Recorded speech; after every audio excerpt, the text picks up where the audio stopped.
अवाजी समातुन ताई radio voice of Sindh London. Radio voice of Sindh London पारां इमदाद अली ओढो अवां खे अॼोके प्रोग्राम में भली कार चवां थो।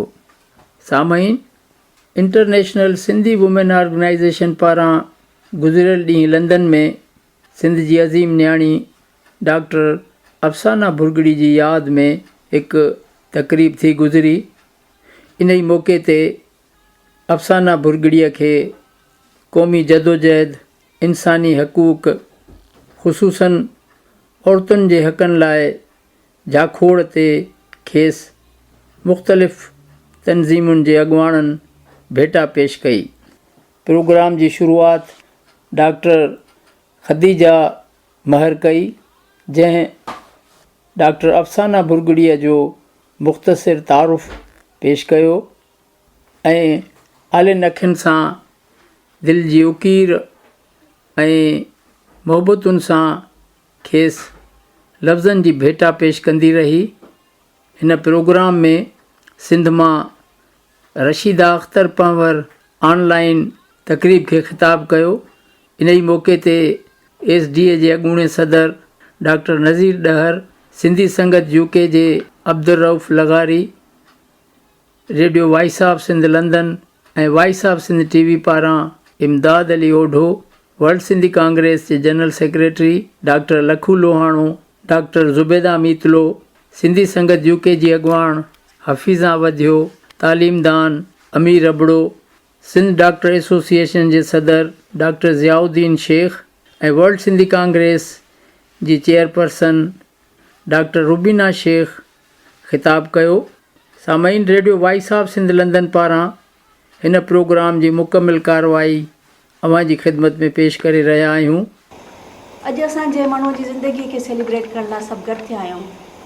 नो डाउट कंहिं बि माण्हूअ जो हलियो वञणु तमामु ॾुख जी ॻाल्हि आहे, पर उन ॾुख खे साॾींदे अगरि असां उन जो कमु जेको हुन पंहिंजी ज़िंदगीअ में कयो, जेको उन जे कम जो इम्पैक्ट कम्यूनिटी ते पियो, उन जे फ्रेंड्स ते पियो, उन जे दोस्तनि ते पियो, पाड़े वारनि ते पियो, जंहिं ते बि जेको इम्पैक्ट पियो, असां चाहियूं था त उन जी ज़िंदगीअ जा जेके बि पहलू आहिनि उहे हर कोई पंहिंजे पंहिंजे हिसाब सां उनखे शेयर करे सघे थो, पर अफ़साना जहिड़ो माण्हू सदियुनि में पैदा थींदो आहे, उहो हर दिलि ते, हर माण्हूअ जी दिलि ते पंहिंजी छाप छॾे वई आहे ऐं उनजो हिकिड़ो बेवक़्तो वञणु अञा ताईं यकीन करण जहिड़ो कोन्हे।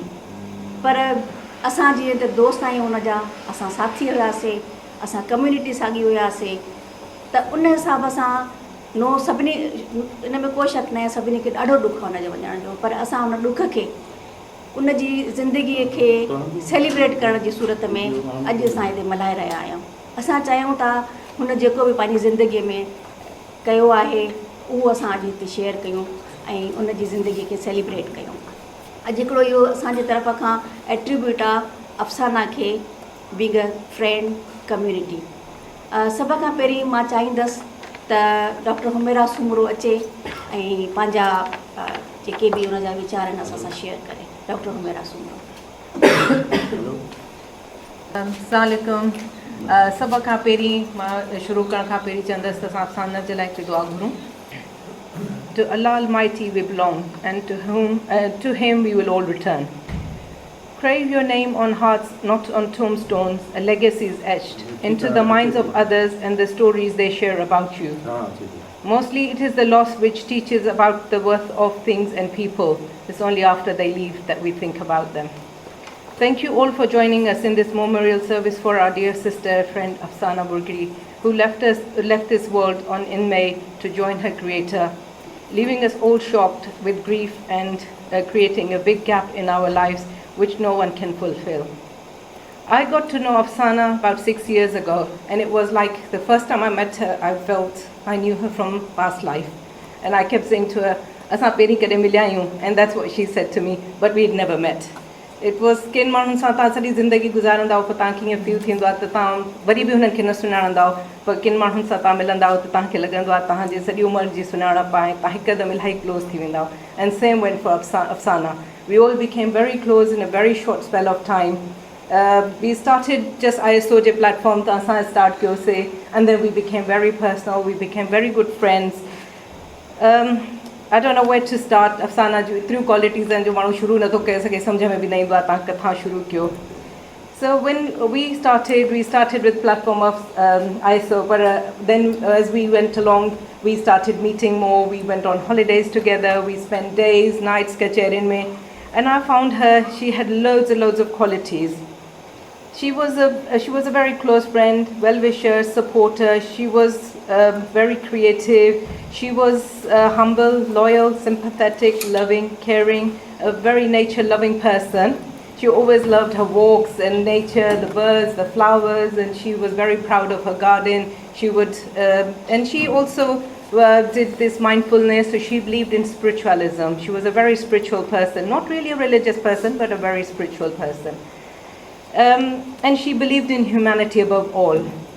She supported not just ISO, although she never became a member of us, but she supported us more than a member. And she did more things for us than I think any member in itself could have done. And not just our organization, but she was a member of SDA and for other organizations which she never joined as members, but she did a lot more for people. She just had, she didn't have that bond to refuse people. She would just say yes to everybody, no matter what, whoever asked for help, nothing was impossible for her. She believed in herself and she believed nothing was impossible.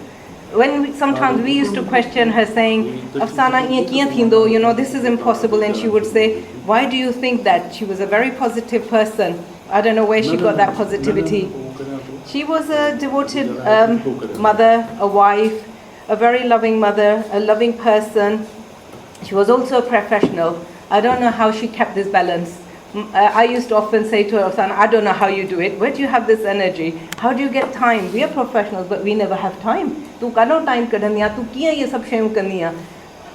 I don't know how she did it. I always envied her for that.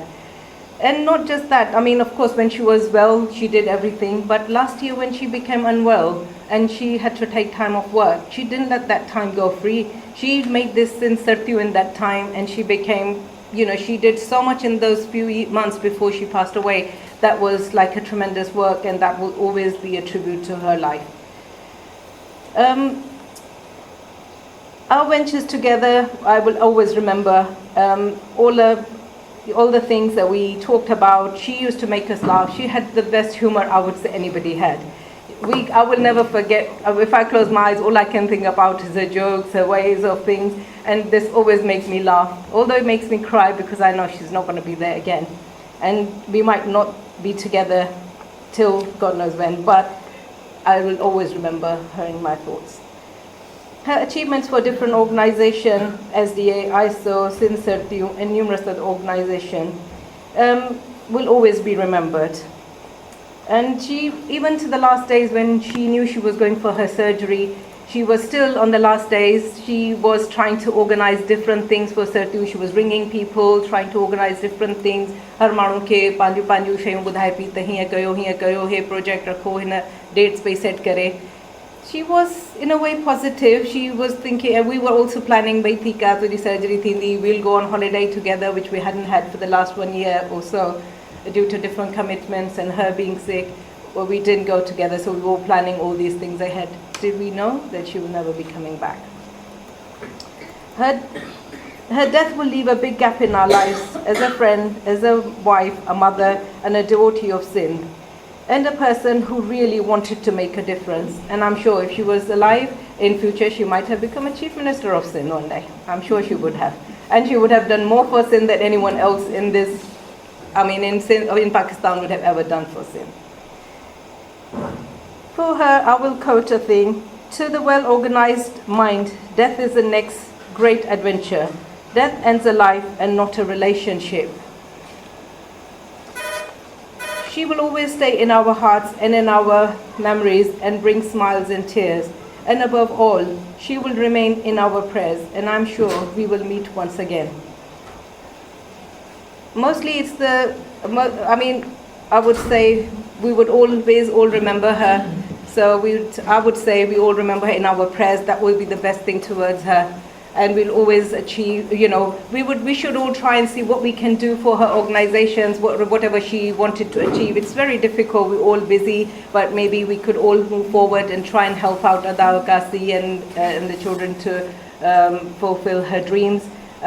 For her, nothing was impossible. She believed even if she could help one person. And I think this is true. When we as ISO, we've started doing things, people really discouraged us and said, what are you women doing? What is this? Oh, you just did this, you did this. For me, I think it's not about how much you do, it's about what you do. Feeding one person, opening one well, opening one little center, one eye camp, one little gesture of goodness is a goodwill, and that's going towards humanity. Nothing is big or small, and I think we should always encourage people who want to do things for humanity. And this is why Afsana would always be remembered, and she will remain in our hearts forever. Thank you.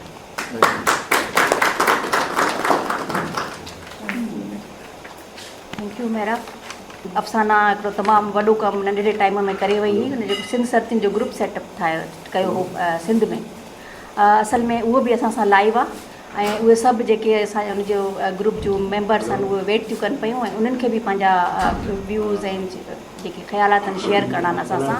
सर्तियुनि जो setup हुन ठाहियो थोरे time में, तमामु वॾो group, तमामु वॾो कमु हुन करे छॾियो ऐं अॼु बि हुन जूं सर्तियूं ॾाढियूं डेडिकेटेड आहिनि पंहिंजे कम सां ऐं हुनजे कम खे जारी रखण जे लाइ हुननि जी पूरी कोशिशि आहे। हुनजी मीटिंग्स थियूं रहनि थियूं, उहे पंहिंजा प्लान्स अॻिते वधाइण जे लाइ गॾु थियनि थियूं पियूं ऐं अॼु बि जेको आहे त हुननि जी दिलि अफ़साना जे लाइ ओड़े ई तरीक़े सां कनेक्टेड आहे जीअं पहिरीं हूंदी हुई।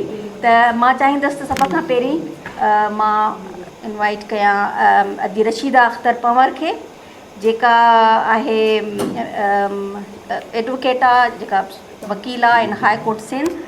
She was member of Provincial Assembly again in 2007. उन खां पोइ she has done postgraduate in Masters of Law. So अदी रशीदा अख्तर पंवर ॻाल्हाइणु चाहींदी, अॼु जे प्रोग्राम में शरीक थियंदा। त अदी तव्हां बिल्कुलु ऑनलाइन आहियो, तव्हां प्लीज़ कंटिन्यू कयो। अदी अफ़साना उहो हीरो हुई जंहिं असांखे पाण में सिंध जे उन्हनि ख़िते जे माण्हुनि खे मुहबत जो उहा ख़ुशबू ॾेई वई आहे। जीअं असां सम्झूं था त असांजी भेण हिनमहिल बि जेको आहे असां सां गॾु आहे, उन्हनि जे मिशन खे असां अॻिते वधाए ऐं जेको हुन ख़्वाबु ॾिठो हुयो त मां सिंध खे गुलो गुलज़ार कंदसि सिहत जे मामले में, एजुकेशन जे मामले में ऐं ग्रीनरीअ जे मामले में, जेको बि हुन ख़्वाबु ॾिठो मां त हुनजो थोरे अरसे में हुन सां मुलाक़ात थी ऐं हुन में उहा ख़ुशबू जेका आहे असां वटि अॼु बि महकंदी रहे थी, जंहिंमें असां ही सिंध सर्तियुनि जो जेको पेज आहे ऐं जेके असां उन में मेंबर आहियूं, असां ईअं सम्झूं था त असांजे उन जीअं गुल वण में हिकिड़ो बूटा हूंदा आहिनि ऐं उहे गुल हूंदा आहिनि जेके ख़ुशबू करे हिक ॿिए सां गॾु हवा जे झोंके ते मिलंदा आहिनि। असांजे भेण उहो असांखे इहो झोंको ऐं ख़ुशबूदार झोंको ॾेई वई आहे, जंहिंजे लाइ मां इहो हिकु ज़रूरु चवंदासि, माण्हू सभु न सुहिणा, पखी सभु न हंज, कंहिं कंहिं माण्हूअ मंझि अचे बुए बहार जी। असांखे उहा पंहिंजी भेण मां ख़ुशबू आई जंहिं असांखे हीअ मंज़िल ॾेखारी ऐं असां बि वचन कयूं था सिंध सर्तियुनि जे हिन पेज तां त जीअं हुन पंहिंजे सिंध धरतीअ जो ख़्वाबु ॾिठो, असां हुन जे सिंध जे धरतीअ खे उहो ख़्वाब खे पूरो कंदासीं।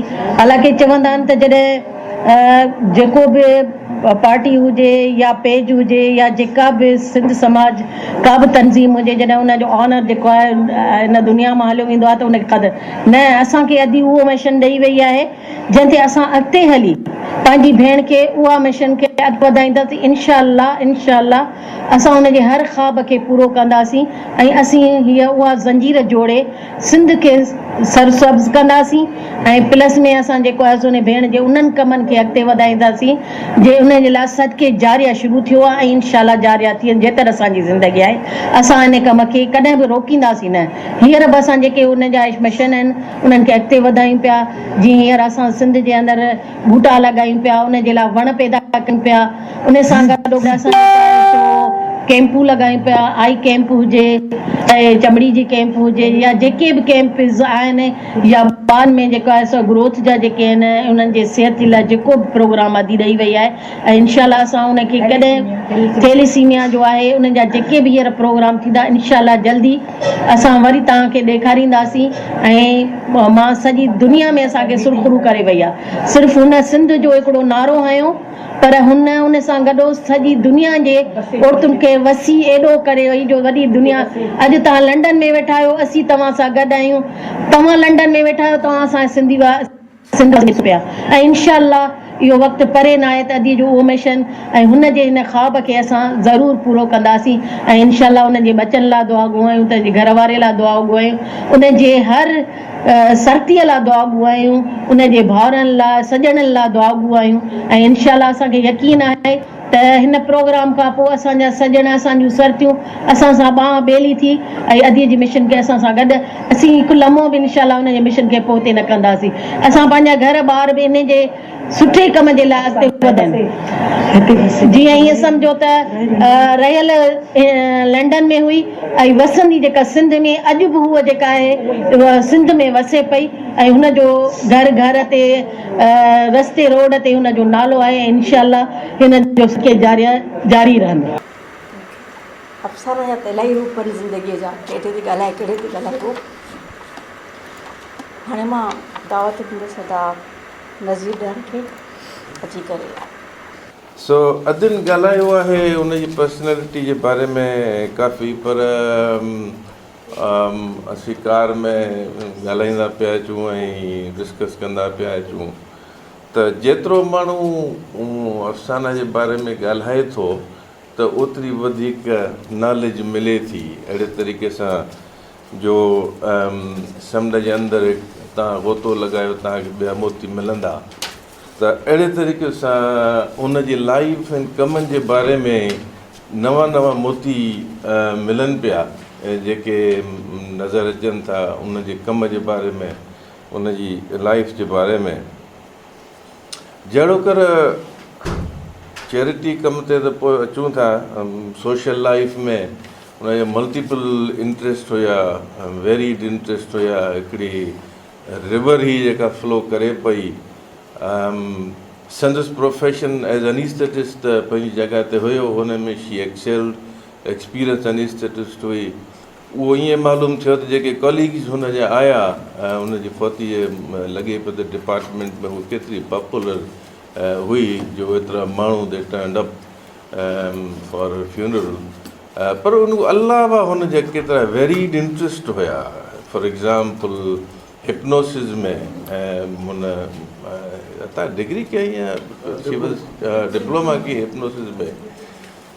कॉस्मेटिक्स में हुनजो इंट्रस्ट हुयो, छो त हुनखे अहिड़ी हार्ट जो प्रॉब्लम थी पियो त she was looking for alternate avenues. हुन में अंदरि कॉस्मेटिक्स में बोटॉक्स इंजेक्शन्स, कॉस्मेटिक क्लिनिक्स उन में हुन सेट करणु चाहियो पए। तव्हांखे ख़बर न आहे, केतिरनि खे ख़बर आहे त डेयरी फार्म अदी जो हैदराबाद में हुयो, इहो हींअर तव्हां शुरू कयो रिसेंटली शायदि। डेयरी फार्म जे अंदरि हाणे असां सोचे बि नथा सघूं त असां बाक़ी सिंध में वाड़ो खोलियूं, पर इहो हिकिड़ी वॾी कमिटमेंट आहे जो माण्हू हितां वेही करे डेयरी फार्म खोले, उन में इंट्रस्ट वठे ऐं उन जे अंदरि वञी करे हिते शोज़ में वञे, उन मॉडर्न आस्पेक्ट्स जेके डेयरी फार्मिंग जा आहिनि उन्हनि खे एक्सप्लोर करे। त इट जस्ट शोज़ त अफ़साना जा केतिरा मुख़्तलिफ़ ज़िंदगी जा पहलू आहे। हाणे हिननि घर वरितो रिसेंटली, उन में घर में हिननि जो ख़्यालु हो त मूव कंदासीं, अफ़साना वीचारी वियासीं त उहो बॉक्सिस बि भरे रखिया त वापसि अची करे असां नए घर में वेंदासीं। वर्सिटाइल पर्सनैलिटी, केतिरा पहलू अदी जे पर्सनैलिटी जा हुया। एग्ज़ाम्पल असांजे लाइ छॾे वई आहे त असां जेके मर्द आहियूं ख़ासि तौर ते, सो चैरिटी वर्क जे अंदरि अदी जी बिग थिंकिंग हुई। तव्हांखे यादि हूंदो त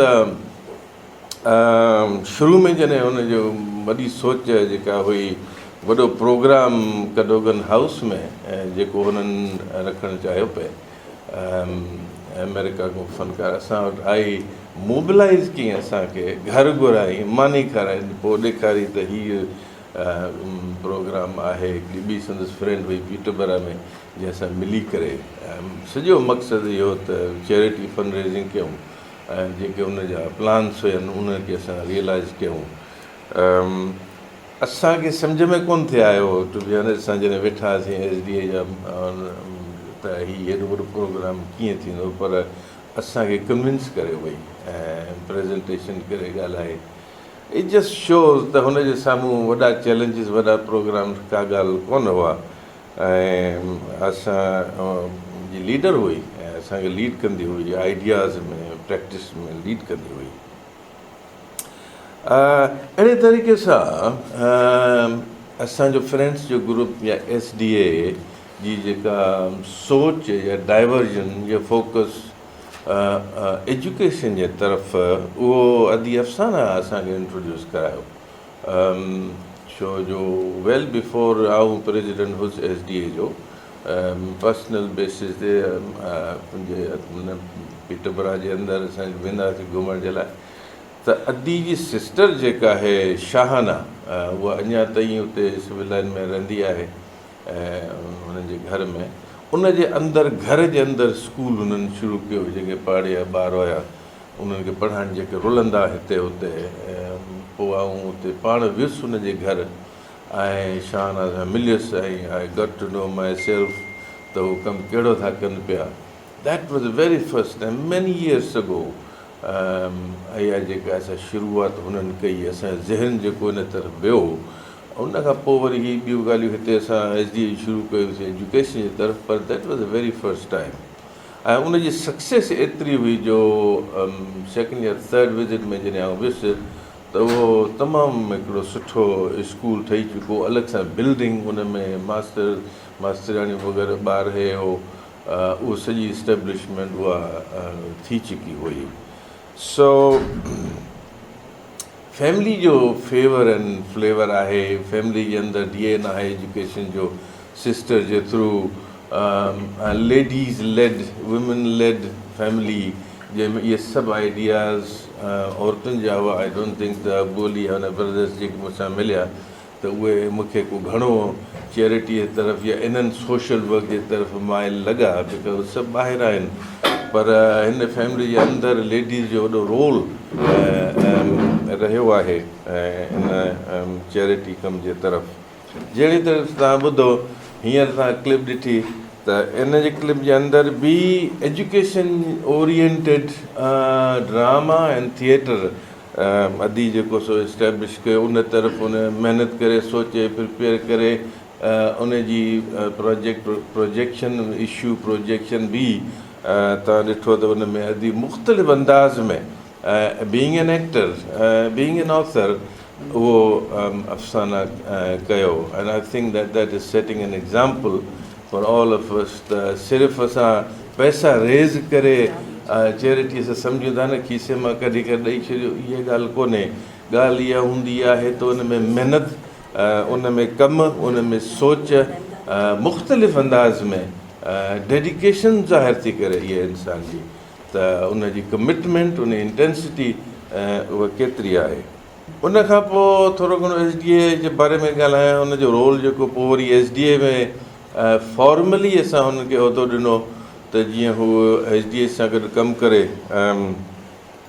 उहा बिग थिंकिंग जेका आहे, डायनामिक सोच, डायनामिक पर्सनैलिटी, जेका फ्लोइंग रिवर हुई, उनखे हिन पासे खणी अचूं SDA जे तरफ़, त असांखे हिते मिले फ़ाइदो उनजो। अदियुनि सां बि गॾु कमु कंदी रही SWO में, तव्हां ॾिठो क्लिप्स में उन्हनि जा अलॻि उते हलिया। उन खां अलावा जेका असांखे हींअर ख़बर थी पए उनजे वञण खां पोइ, भावना जो तव्हां ॾिठो हूंदो, राइट। सो SDA जे अंदरि अदी जो वॾो रोल हुयो, हर तरीक़े सां असांखे सपोर्ट कंदी हुई, मीटिंग्स में अचणु, पंहिंजा ख़्यालात जो ज़ाहिर करणु। ऐं रिसेंटली लास्ट ईयर में हुन जेको आहे सो इहा बीमार थियण खां पोइ हुनजी इंटेंसिटी कम जी इलाही वधी हुई। ऐं जीअं अदियुनि चयो त सिंध सर्दियुनि जो ग्रुप जेको आहे उहो while she was ill तॾहिं हुन सेट कयो. It just shows जंहिं माण्हू खे कमु करिणो आहे उहो पंहिंजे हेल्थ जूं लिमिटेशन्स नथियूं अचनि हुनजे साम्हूं, they just do it.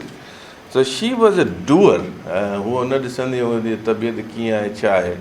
She was using every second of her life towards charity work.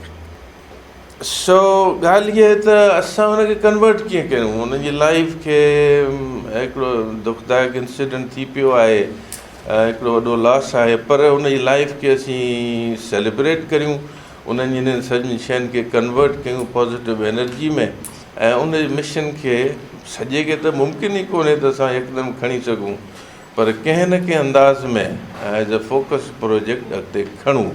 सो इहा तव्हांखे गुज़ारिश आहे त जेके बि असांजे डिफरेंट ग्रुप्स आहिनि UK में, उन मां मिली करे को अहिड़ो प्लेटफॉर्म ठाहियूं जो हिन जे अफ़साना जे मिशन खे अॻिते खणूं त हुन नालो घटि में घटि असां वटि ज़िंदा रहे ऐं इनशा हुन मां अॻियां बरकत बि पए. सो इहो तव्हां अदिन सां ॻाल्हि थी आहे ऐं पोइ हुन में सेशन रखियो आहे, हुन ते इनशा ॻाल्हाईंदासीं. अॼु महिरबानी टाइम ॾियण. Thank U.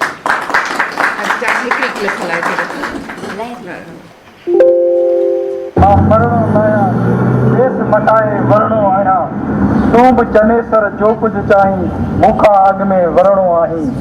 ना नए सां वेस बदल सां तुंहिंजी मुंहिंजी जंग अज़ल खां जारी आहे जारी रहंदी, जारी आहे जारी रहंदी.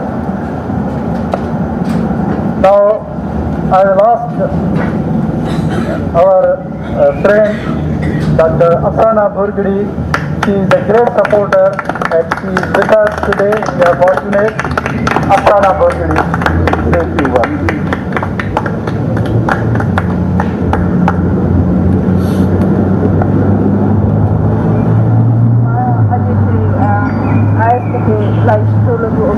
दुख भी आहे पंहिंजे अंदरि में, पर ॻाल्हि इहा आहे त जेको होश सीधी चई हो मरसू मरसू सिंध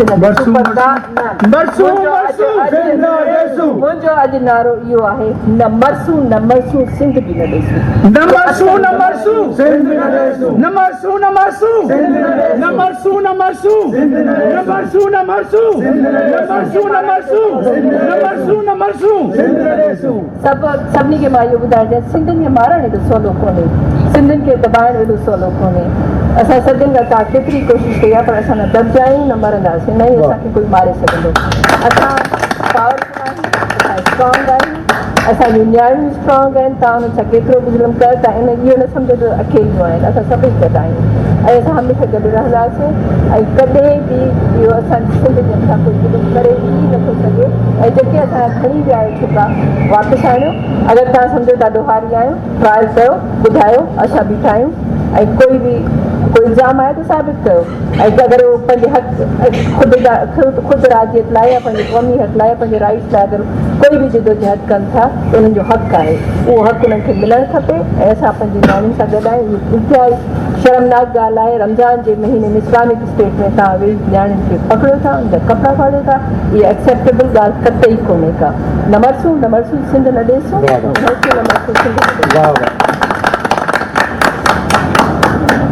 न मरसूं सिंध न ॾिसूं. जीअं तव्हां हिन क्लिप में बि ॾिठो, पॉज़िटिविटी, अफ़साना मीन्स पॉज़िटिविटी. पॉज़िटिव हर शइ में, हुन वटि कंहिं शइ जे लाइ न हुई त हे नथो थी सघे, मां हे नथी करे सघां, या हे पॉसिबल न आहे. हुन जो हर शइ में हिकिड़ो पॉज़िटिव एस्पेक्ट एतिरो अॻियां अची वेंदो हो, इन जे करे हुन में कन्विंसिंग पावर ॾाढो हुयो. कंहिंखे बि इहो कंहिं ॻाल्हि ते बि कन्विंस करे वेंदी हुई. अगरि उहो कमु कंहिंजी बहितरी जे लाइ आहे, कंहिं कम्यूनिटी जी बहितरी लाइ आहे, त हुन जे लाइ हमेशह हुन वटि वक़्तु हुयो ऐं हमेशह उहो तयारु हूंदी हुई हर क़िस्म जी हेल्प, हर क़िस्म जी सपोर्ट. छो जो मूंसां त असां सां आइसोम हुन कमु कयो आहे. कॾहिं कॾहिं पंहिंजे बजट जे करे, रिसोर्सिस जे करे, ज़ारा हिते सभु वर्किंग आहियूं, कॾहिं कॾहिं असां बि थोरा झका थी वेंदा हुआसीं त न थी सघंदो अफ़साना, हिन दफ़े लॻे थो असां न करे, त एॾो चिड़ी वेंदी, ईअं छो था चओ न थी सघंदो, सभु कुझु पॉसिबल आहे. छा खपे तव्हांखे ॿुधायो, मां थी तव्हांखे करे ॾियां. तव्हां ॿुधायो तव्हांखे छा खपे. त एॾी इन सां असांखे असांजी दिलि वॾी थी वेंदी हुई, एॾी सपोर्ट मिली वेंदी हुई ऐं उहो वाक़ई करे बि ॾेखारींदी। ईअं न त सिर्फ़ु हिकिड़ा माण्हू ॻाल्हियूं कंदा आहिनि ऐं पोइ वरी ज़ाहिर न थींदा आहिनि, पर न, कमिटमेंट जी एॾी पकी, अगरि कंहिं शइ जे लाइ कमिट कयईं त पोइ भले ॾींहुं हुजे राति हुजे, पॉसिबल हुजे या न हुजे, हुनखे उहो पॉसिबल करे ॾेखारींदी। ऐं हुनखे हिकु दफ़ो न अलाए केतिरा दफ़ा असां सां कयो ऐं असांजे हर ॾुखे वक़्त में, हर ज़रूरत में असां सां गॾु बीठी रही। त पॉज़िटिविटी ऐं कन्विंसिंग पावर हुन में ॾाढो। ॿी हिकिड़ी शइ जेका असां, छो जो असां काफ़ी क्लोज़ फ्रेंड्स हुआसीं, असांजूं गैदरिंग्स बि थींदियूं, असां हॉलीडेज़ ते बि वेंदा हुआसीं, हिकिड़ी शइ जेका हुनजो सेंस ऑफ ह्यूमर हुयो। केरु मतिलबु चवंदा आहिनि न हिकिड़ो माण्हू महफ़िल जो जान हूंदो आहे, उहो महफ़िल जी जान हूंदी हुई। जॾहिं सभई घुमी फिरी वेहंदा हुआसीं, पोइ अफ़साना ऐं असां बसि जॾहिं अहिड़ियूं ॻाल्हियूं कंदी हुई, खिली खिली खिली असांजे मतिलबु हिकिड़ो असांजी नई जान जी थी वेंदी आहे न, नओं असांजो थकु लही वेंदो हुयो हुनजी कचेरीअ में। त सेंस ऑफ ह्यूमर जेको हुयो, त अफ़साना जो अहिड़ो पहलू हुयो शायदि घणनि माण्हुनि खे ख़बर न हुजे। त हुन में जेको हे तव्हां ॾिठो क्लिप्स में बि अक्सर कॉमेडी कंदी हुई, त वाक़ई उहो मल्टी डायमेंशनल पर्सनैलिटी हुई। उन में एक्टिंग, उन में जेको आहे कॉमेडी, उन में जो सेंस ऑफ ह्यूमर, उन जो सिंसियरिटी, कहिड़ी ख़ूबी हुई जेका हुन में न हुई। मुंहिंजे ख़्याल में इन जे करे ई अलाह साईं हुनखे जल्दी घुराए वरितो, न त हुनजो इहो टाइम न हुओ या उमिरि न हुई वञण जी। शायदि सुठनि माण्हुनि जी अलाह खे बि ज़रूरत आहे हिन दुनिया में, उन्हनि जी शायदि एतिरी उहा नथी थिए जेतिरी अलाह उनखे पसंदि थो करे ऐं जल्दी घुराए थो वठे। इन करे हे वक़्तु हुनजे वञण जो न हुयो। जेतिरा ख़्यालात हुनजे दिमाग़ में हुया, हे बि करिणो आहे, हे बि करिणो आहे, हे बि करिणो आहे, मतिलबु हेतिरी नंढड़ी से टाइम में जेतिरो हुन ग्रुप सेटअप कयो, तव्हांखे यकीन न ईंदो। मां 2-3 हफ़्ता पहिरीं कैनेडा वियसि, त सिंध सरतियूं सॼी दुनिया में फैलिजी चुको आहे, छो जो हुन हिकिड़े इंटरनेट जे फेसबुक खे एॾो पॉज़िटिवली यूज़ कयो, जो हूअ हिकिड़े lower middle class, lower class जे माण्हू जंहिंजे लाइ दुनिया सवाइ 4 दीवारीअ जे, घर जी 4 दीवारीअ जे हुनखे कुझु ख़बर न हुई ॿाहिरि छा थो थिए, उनखे हुन फेसबुक जे थ्रू अहिड़ो कनेक्ट करे छॾियो, जो सिंध जे कंहिं नंढड़े ॻोठ वारो माण्हू अमेरिका वारे सां पियो ॻाल्हाए, त UK वारे सां बि ॻाल्हाए पियो, त दुनिया जी कंहिं बि कुंड में उहो कनेक्टेड थी वियो थ्रू फेसबुक ऐं सिंध सरतियुनि जे। त सिंध सरतियुनि जे थ्रू जेको आहे असांजी औरत जो उहो उन रस्तो उन खोलियो, जंहिंजी तमामु वॾी ज़रूरत आहे, जेको हिन वक़्त ताईं उन ग्रुप खे, उन ग्रुप औरतुनि जे ग्रुप खे कंहिं टच ई न कयो। उन्हनि माण्हुनि जे लाइ दुनिया जा दर खुली विया, उहे हिक ॿिए सां ॻाल्हाइणु लॻियूं। उन्हनि खे लॻो उन्हनि खे ख़बर पई त असांजे घर खां ॿाहिरि, ॻोठ खां ॿाहिरि, शहर खां ॿाहिरि हेॾी वॾी दुनिया आहे, हेॾी वॾियूं औरतूं, हेतिरियूं सारियूं औरतूं आहिनि जेके असांखे ॿुधनि थियूं, असां पंहिंजी दिलि जी ॻाल्हि उन सां करे सघूं था।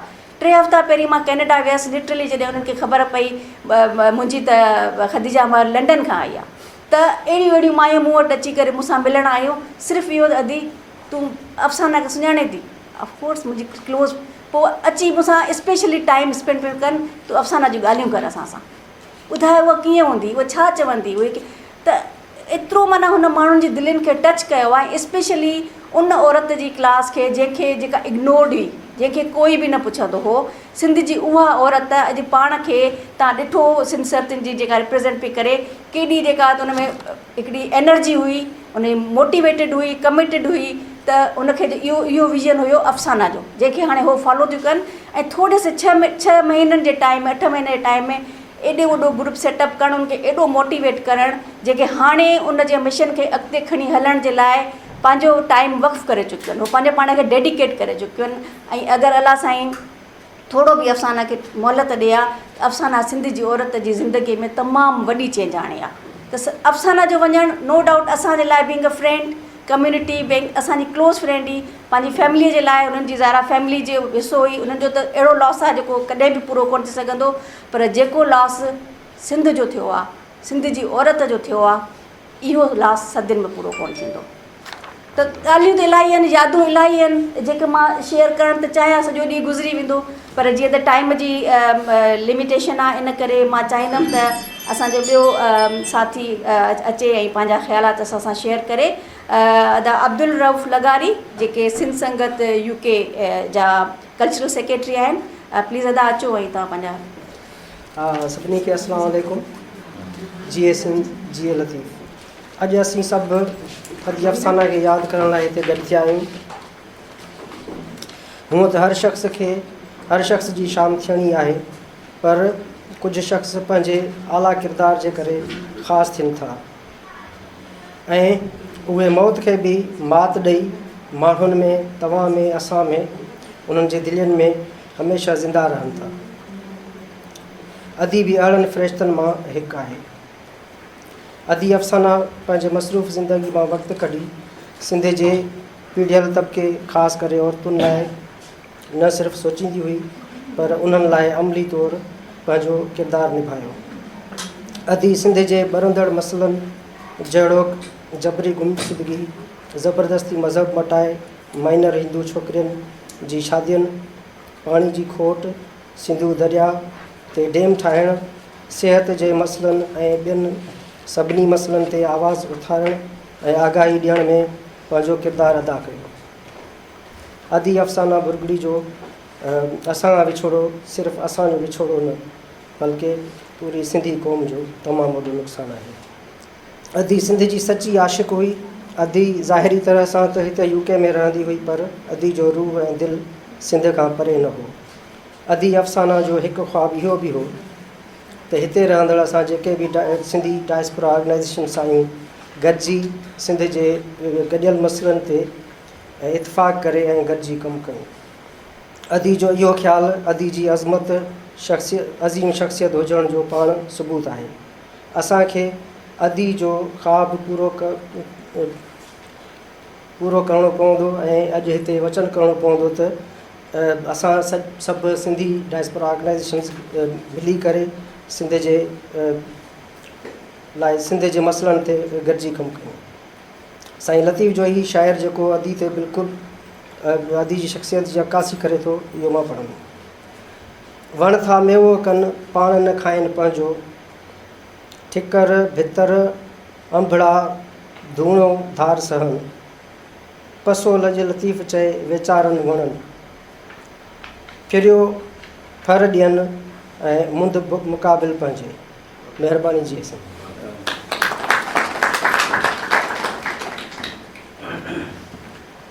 महिरबानी अदा रऊफ़। हाणे मां सॾींदमि अदा इमदाद ओडे खे। अदा इमदाद ओडो जेको आहे रेडियो वॉइस ऑफ सिंध जो ओनर आहे। उहो हितां रेडियो वॉइस ऑफ सिंध खे ऑपरेट कंदो आहे, रेडियो जी सूरत में बि ऐं हाणे शायदि TV चैनल जे इंटरनेट ते शुरू कयो अथनि। सो अदा इमदाद ओडो अची करे पंहिंजे ख़्याल सभ खां पहिरियां मां पंहिंजी भेनरुनि जो थोराइतो आहियां जिन अदी अफ़साना जी यादि में ही जेका गॾिजाणी अरेंज कई आहे। इन मां ज़ाहिर थिए थो त असां अञा ज़िंदा आहियूं, असां ज़िंदा क़ौम सां तालुक़ु रखूं था, असां पंहिंजनि मोहसिननि खे अञा न विसारियो आहे। अदी अफ़साना जे हवाले सां ॻाल्हि ॿोल थी आहे त लफ़्ज़नि जी भेटा, को पंहिंजे तरीक़े सां थो ॾिए, को पंहिंजनि लफ़्ज़नि में थो ॾिए। अफ़साना जी वॾे में वॾी अज़मत इहा ई आहे त अॼु असां पंहिंजा कमकार, पंहिंजो कारोबार, पंहिंजूं मसरूफ़ियात छॾे हिते गॾु थिया आहियूं। उन जी शख़्सियत खे भेटा पेश कयूं ऐं उन जी ॻाल्हियुनि मां असां कुझु पिरायूं ऐं कुझु आईंदा जो को घस कढूं, जीअं असां अदी अफ़साना जी ॾसियल वाट ते हली करे उहो मक़सदु हासिलु कयूं जंहिं लाइ हुन पाण पतोड़ियो। अदी अफ़साना घण पासाई शख़्सियत हुई ऐं जंहिं बि पासे खे तव्हां ॾिसंदव त उन में हुन जी गहराई तव्हांखे नज़र ईंदी। जीअं ॾहर साहिबु चयो त SDA में जेकॾहिं हुई त तमामु गहरो किरदारु हो उन जो। उहो एजुकेशन चैप्टर ॾे बि हली वई, हेल्थ जे चैप्टर ॾे बि हली वई ऐं काफ़ी शयूं जेके आहिनि से हुन उते इंट्रोड्यूस कयूं, छाकाणि त इहो वरी उन पासे ते उन जो इश्क़ु हुयो। वरी ॿिए पासे जेकॾहिं तव्हां उन खे ॾिसंदव त क़ौमी जदोजहद सां उन जो इश्क़ु जेकॾहिं तव्हां ॾिसंदव त तव्हांखे उहा पाकिस्तान हाई कमीशन जे आॾो बि एहतजाज कंदे नज़र ईंदी, जंहिंजी तव्हां क्लिप ॾिठी। तव्हां 10 डाउन स्ट्रीट जे आॾो बि उनखे तव्हां ॾिसंदव, उहा उते तव्हांजे आॾो हूंदी। धरती जे ॾुखनि ऐं सूरनि जे ख़ात्मे लाइ जिते बि सॾु थियो उते अफ़साना अची पहुती। ॿियो पहलू उन जो जेको हुयो उहो हुन थोरे ई वक़्त में जेको सरतियूं वारो जेको हुन प्लेटफॉर्म सोचियो, उन हवाले सां बि हुन जूं मासां काफ़ी कचहरियूं थींदियूं हुयूं। हू तमामु घणो गहराई सां सोचींदी हुई ऐं गहराई सां पंहिंजे हमदर्दनि सां दोस्तनि सां बहस कंदी हुई त छा थियणु घुरिजे। मां सम्झां थो त उन खे असां तव्हां सभु गहरा हुयासीं, छड़ो मां न हुयुसि, पर उन जो हल्को जेको हुयो उहो तमामु वसी हुयो। हू सभिनी सां तमामु गहरो थी करे ओपिनियन वठंदी हुई ऐं पोइ उन ते अमल कंदी हुई। त जेको हुनजो जेको इहो औरतुनि खे गॾाइण वारो पहलू हुयो, उहो शायदि उनजे ज़हन में का अहिड़ी ॻाल्हि अची वई त मुंहिंजो अची वक़्तु पूरो थियण वारो आहे। हुननि 8-10 महीननि में एतिरो त तकिड़ो कमु करे ॾेखारियो जो इंटरनेशनल कॉन्फ्रेंस कयईं हैदराबाद में, जेका तमामु वॾी कॉन्फ्रेंस हुई। हैदराबाद में शायदि ई कंहिं औरतुनि जी कॉन्फ्रेंस एतिरी वॾी तादाद में जंहिंमें औरतूं शरीक थियूं हुजनि, सिंध जे नंढड़े ॻोठनि मां, कुंड मां, त इहा तमामु वॾी हुनजी कामयाबी हुई। उन खां पोइ हर ज़िले में अखियुनि जी कैंप, ऐं उन कैंप खे लॻाइण खां पोइ वरी राब्तो करणु त हाणे हीअ कैंप में फलाणी अदी आहे, उन सां तव्हां राब्तो कयो, उन जूं क्लिप्स हलायो जीअं इहा नज़र अचे सभिनी खे टीवी ते, त जीअं उहो माण्हुनि में हिकिड़ो उत्साह पैदा थिए। त उन खां सवाइ बि जेकॾहिं तव्हां उन जे हर पहलू ते ॾिसंदव त हू उन में तमामु घणो गहरो वञे पई। असांजे हवाले सां रेडियो भाई साहिबु सिंध लंदन जे हवाले सां तमामु घणा दोस्त वेठा आहिनि। जिते बि एहतजाज थींदो हो त सॾींदी हुई, अदा अचो, चवंदी हुई दोस्तनि खे, अदा कमु करे थो भाउ असांजो, तव्हां उनजी मदद कयो। ही गॾियल इशू आहे, गॾियल कम्यूनिटी रेडियो आहे, टीवी आहे, हू पाण बि मंथली कंट्रीब्यूट कंदी हुई। ऐं उन खां सवाइ बि जिते माहौल ॾिसंदी हुई त मक़सदु इहो आहे त रेडियो भाई साहिबु सिंध लंदन हुजे, SGA हुजे, सिंध जी क़ौमी जदोजहद हुजे, औरतुनि जा मसइला हुजनि, थेलीसीमिया वारो इशू हुजे, त हू जिते बि ॾिसंदी हुई हू तमामु घणो गहरो वेंदी हुई उन में। हू जॾहिं बि पाकिस्तान वेंदी हुई, असांजा घणा फैमिलीज़ अक्सर इन जे करे वेंदा आहिनि त मिटनि माइटनि जूं शादियूं, उथणु वेहणु सभिनी सां मेल जोल थिए थी। पर अदी अफ़साना कॾहिं ॾिसो त बदीन पारस मेडिकल सेंटर में वेठी आहे, कॾहिं थेलीसीमिया सेंटर में वेठी आहे, कॾहिं जेको आहे सो औरतुनि जे फंक्शन में वेठी आहे।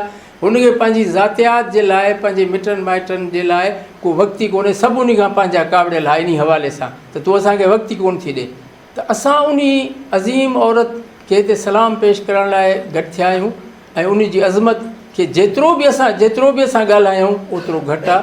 असांखे सिर्फ़ु इन ॻाल्हि ते गौर करणु घुरिजे त जेको मिशन उहा खणी हली हुई, उन मिशन खे असां पंहिंजो मिशन सम्झूं ऐं वधि में वधि उन ते असां अमल कयूं ऐं हिकिड़े स्टेज ते असां गॾिजी करे पंहिंजे धरती जे माण्हुनि जा ॾुख सूर उन जे ख़ात्मे लाइ पंहिंजी राह सां पंहिंजी उन तरीक़े सां जदोजहद कयूं।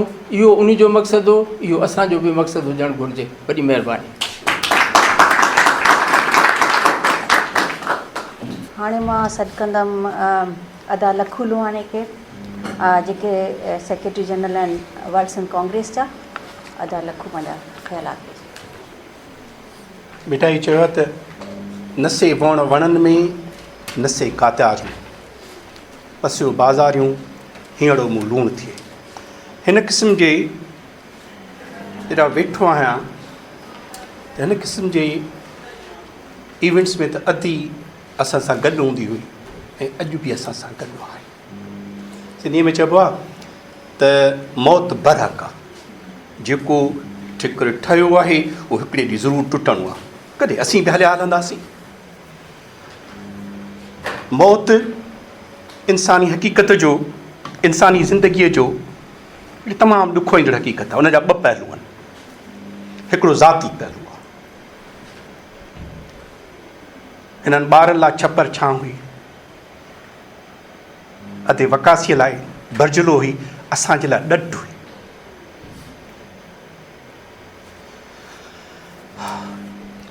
That loss can never be reconciled.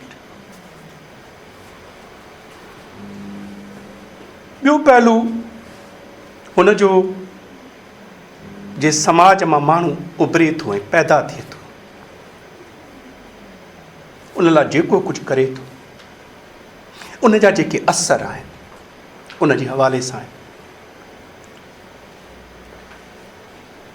Sindh जी जेका मौजूदा सूरत हाल आहे उन भिटाई चयो आहे पाणी नाहे पंधु घणो अॻियां राहो रुंज। जिते सिंधीअ में चइबो आहे जिते वण न आहे उते कांडेरो डायरेक्ट आहे। सिंध में त कांडेरा बि कोन्हनि के, बुठ लॻो पिया, रुंज लॻी पई आहे। उन में अधी फिलोसॉफीअ में हिकिड़ो बहस हलंदो आहे माण्हूअ जो, अकेले माण्हूअ जो समाज में किरदारु। हिकिड़ा माण्हू अजब माण्हू थियनि था। ऐं साईं जी एम सद खां कंहिं माण्हू पुछो त हेॾा सारा जेल तकलीफ़ूं छॾु खणी हिन ॻाल्हि खे। साईं हुनखे चयो त मोहबत विधो आहे मामरे न त केरु कशाला कढे। हीअ अदी अफ़साना जी सिंध सां प्यार आहे, इश्क़ आहे। ऐं love can do magic, love can do miracles, and she did miracles, isn't it? Don't we recognize it? She was capable, and that was हुन जो पंहिंजे धरतीअ, पंहिंजे वतन, पंहिंजे माण्हुनि सां जेको प्यार ऐं इश्क़ आहे, and she did miracles. Say अदन चयो त how that was possible? त घर बि आहे, नौकरी बि आहे, एनेस्थेसिस्ट आहे, डॉक्टरी करणु ॾुखियो कमु आहे रिलेटिवली असांजे बेट में। उहो कमु बि आहे, सोशल नेटवर्क बि आहे, STA बि आहे, ISO बि आहे। सभु कमनि डिमॉन्स्ट्रेशन कयो, अची बीह रहंदी ॻाल्हाईंदी। How that is possible? Humanly that doesn't look possible, but she could do it. ऐं उहो पंहिंजे हुन वतन सां, पंहिंजनि माण्हुनि सां, पंहिंजे मजबूर ऐं मारियल माण्हुनि सां। हींअर जेको सो हिकिड़ी डॉक्यूमेंट्री हली थी इंग्लैंड जी, उन में 100 साल अॻु में हिन बर्तानिया में औरतुनि खे वोट करण जो हक़ु कोन हो। तो जॾहिं डॉक्यूमेंट्री ख़तमु थी त उन्हनि चयो त 4 इवेंट्स जिन बर्तानिया जी तरक़ी जा दरवाज़ा खोलिया, उन में हिकिड़ो इहो हो। 4 इवेंट्स जेके जिन बर्तानिया या वेस्टर्न सोसाइटीज़ खे हिन ॾाके ते पहुचायो, उन जो हिकिड़ो इहो हो त औरतुनि पंहिंजे जियापे जो, ख़ुशहालीअ जो, आज़ादीअ जो, बराबरीअ जो हक़ु बणिरायो। अदी सिंध जे ख़ुशीअ ऐं ख़ुशहालीअ जा ख़्वाब ॾिठा। आई मीन यू सभिनी दोस्तनि ॻाल्हायो त, ऐं ॿियो वॾो जेको सभु ॾिठो त हिननि सोसाइटीज़ में उहो इंस्टीट्यूशन्स ठाहिनि था। माण्हू हली थो वञे, इंस्टीट्यूशन्स आहिनि, हलंदा था रहनि। अदीअ सर्दियूं जी शिकिल में उहो इंस्टीट्यूशन ठाहियो आहे, पर जेके फ़र्द ऐं उहो कंटिन्यू रहंदो। ऐं she has created enormous inspiration. माण्हुनि जेके कंटिन्यू रहंदा, पंहिंजे लाइ प्यार, पंहिंजे लाइ इज़त ऐं इंस्पायरेशन जेके माण्हुनि खे मूव कंदा। It creates an momentum. पर उनजे बावजूदि बि हिकिड़ियूं शख़्सियतूं तारीख़ जी हिकिड़ी मख़सूस प्रोसेस जी पैदावार थियनि थियूं, ॾाढी ॾुखी ॻाल्हि आहे। ख़ाल ख़ुदा करे असांजी उमेद आहे त भरिजे, पर इट्स रियली अदी अफ़साना जहिड़ो माण्हू ऐं उहो का तारीख़ी के अजीब प्रोसेस में पैदा थियनि था। सो असांजे लाइ वर्ल्ड सिंधी कांग्रेस लाइ वॾो ॾढु हुई, छाकाणि जो कमु असीं कयूं था थोरो ॾुखियो ऐं उन में आहे, पर बहादुरीअ सां हर हालत में असां सां बीठो रहणु। उहो हर को नथो अचे थो, को नथो बीहे थो। सो एॾो वॾो ॾढु आहे उहो असांजे लाइ। ऐं इहा असां सभिनी जी जवाबदारी आहे त असीं उन जे मिशन खे ईमानदारीअ सां ऐं अॻिते वधाइण जेतिरो असांजो हाल आहे या जेका इंस्पायरेशन उहा ज़रूरु वधंदी। अदी हिकिड़ो शेर पढ़ियो, हुन ते ख़तमु कंदुसि त पखी सभु न हंज, माण्हू सभु न सुहिणा, पखी सभु न हंज, कंहिं कंहिं माण्हू मंझि अचे पोइ बहार जी। अदी उहो बहार जो झोंको हुई जेको हली वई, उन जी ख़ुशबू ऐं उन जा ख़्याल, उन जो मज़ा, उन जो पोरियो ऐं उन जी इंस्पायरेशन, उन इंस्टीट्यूशन्स जहिड़ा रहंदा ऐं असांखे उन जी जेका ख़ुशबू ऐं यादगिरियूं ॾियारंदा। सलाम कर, महिरबानी।